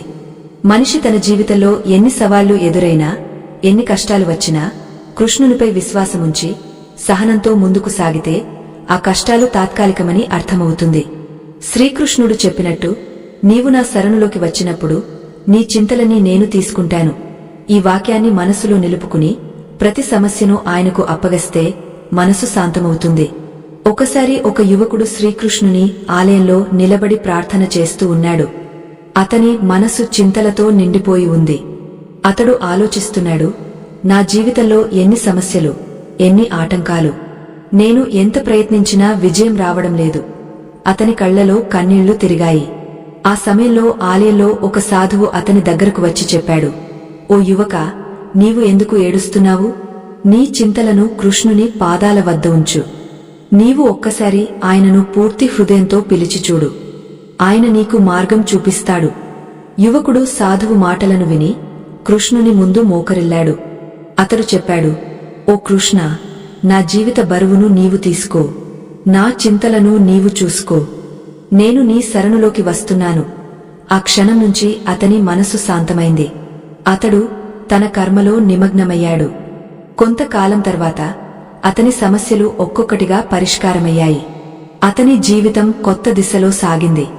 స్నేహితులారా, ఈ కథ నీకు చెప్పేది ఏమిటంటే, చింత చేయడం వల్ల నీవు నీ సమయాన్ని, శక్తిని, ఆనందాన్ని కోల్పోతావు. కాని విశ్వాసంతో, సహనంతో కృష్ణుని శరణులో నీవు ముందుకు సాగితే నీ జీవితం సరళమవుతుంది. శ్రీకృష్ణుడు చెప్పినట్టు, నీవు నా శరణులోకి వచ్చినప్పుడు నేను నీ యోగక్షేమాన్ని చూస్తాను. ఈ వాక్యం ఒక వచనం. ఈ వచనాన్ని నీ హృదయంలో బంధించు. ప్రతి చింత వచ్చినప్పుడు కృష్ణుని నామాన్ని స్మరించు. నీ సమస్యలను ఆయనకు అప్పగించు. జీవితంలో కష్టాలు, సుఖాలు వచ్చిపోతాయి. అవి నీటిలో ఏర్పడే బుడగల్లాంటివి, వచ్చి మాయమవుతాయి. కాని నీవు ఆ నీరులాంటివాడివి. ఎలాంటి అడ్డంకులు వచ్చినా ప్రవహిస్తూ ఉండాలి. శ్రీకృష్ణుడు నీతో ఉన్నప్పుడు నీవు ఎందుకు భయపడతావు? ఎందుకు చింత చేస్తావు? నీవు కేవలం నీ కర్మలో నిమగ్నమై ఆయనపై విశ్వాసముంచు. అప్పుడు నీ జీవితం ఒక అద్భుతమైన ప్రయాణంగా మారుతుంది. ఒక చిన్న కథతో ఈ సందేశాన్ని ముగించాలనుకుంటున్నాను. ఒక గ్రామంలో ఒక పేద రైతు ఉండేవాడు. అతడు రోజూ కృష్ణుని ఆలయంలో ప్రార్థన చేసేవాడు. కాని అతని జీవితంలో సమస్యలు తప్పేవి కాదు.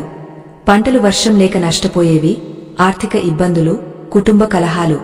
ఒకరోజు అతడు కృష్ణుని ముందు నిలబడి ఏడ్చాడు. ఓ కృష్ణ, నేను నీ భక్తిని చేస్తున్నాను, అయినా నా జీవితంలో ఎందుకు ఈ కష్టాలు?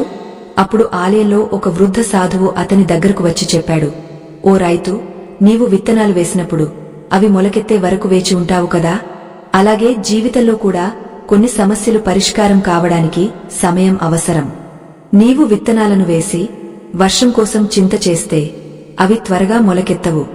కాని నీవు సహనంతో, విశ్వాసంతో వేచి ఉంటే సమయం వచ్చినప్పుడు ఫలం తప్పకుండా లభిస్తుంది. ఆ మాటలు విని రైతు గ్రహించాడు. అతడు చింత చేయడం మానేశాడు. ప్రతిరోజూ తన కర్మలో నిమగ్నమై కృష్ణుని నామాన్ని జపించడం మొదలుపెట్టాడు. కొంతకాలం తర్వాత అతని పంటలు సమృద్ధిగా పండాయి. కుటుంబంలో శాంతి నెలకొంది. అతని జీవితం సుఖమయమైంది. సోదరీ సోదరులారా, ఈ కథ నీకు చెప్పేది ఒక్కటే, చింత వదిలి విశ్వాసంతో, సహనంతో కృష్ణుని శరణులో జీవించు. శ్రీకృష్ణుడు చెప్పినట్టు, నీవు నా శరణులోకి వచ్చినప్పుడు నేను నీ యోగక్షేమాన్ని చూస్తాను. ఈ వచనం నీ జీవిత మంత్రం కావాలి. ప్రతి చింత వచ్చినప్పుడు కృష్ణుని స్మరించు. ఓ కృష్ణ, ఈ చింత నీది అని చెప్పు. అప్పుడు నీ మనసు శాంతమవుతుంది, నీ జీవితం ఆనందమేమవుతుంది. ఈ రోజు నీవు ఒక సంకల్పం చేసుకో. ఇకపై నీ జీవితంలో చింతకు స్థానముండదు. ప్రతి పరిస్థితిలో శ్రీకృష్ణుని నామాన్ని స్మరించు. నీ కర్మలో నిమగ్నమై ఫలితం గురించి చింత చేయకు. ఎందుకంటే నీ జీవిత నావకు సారథి స్వయంగా శ్రీకృష్ణుడే. ఆయన ఉన్నప్పుడు నీవు ఎందుకు భయపడతావు? ఎందుకు చింత చేస్తావు? కేవలం ఆయన నామంతో, విశ్వాసంతో, సహనంతో ముందుకు సాగు. నీ జీవితం ఒక అద్భుతమైన లీలగా మారుతుంది. జయ శ్రీ రాధే కృష్ణ. ఇలాంటి భక్తి కథలు, సందేశాలు మీకు నచ్చితే మా ఛానల్ను తప్పకుండా సబ్స్క్రైబ్ చేయండి. మరిన్ని ఇన్స్పిరేషన్ వీడియోల కోసం బెల్ ఐకాన్ ప్రెస్ చేయండి.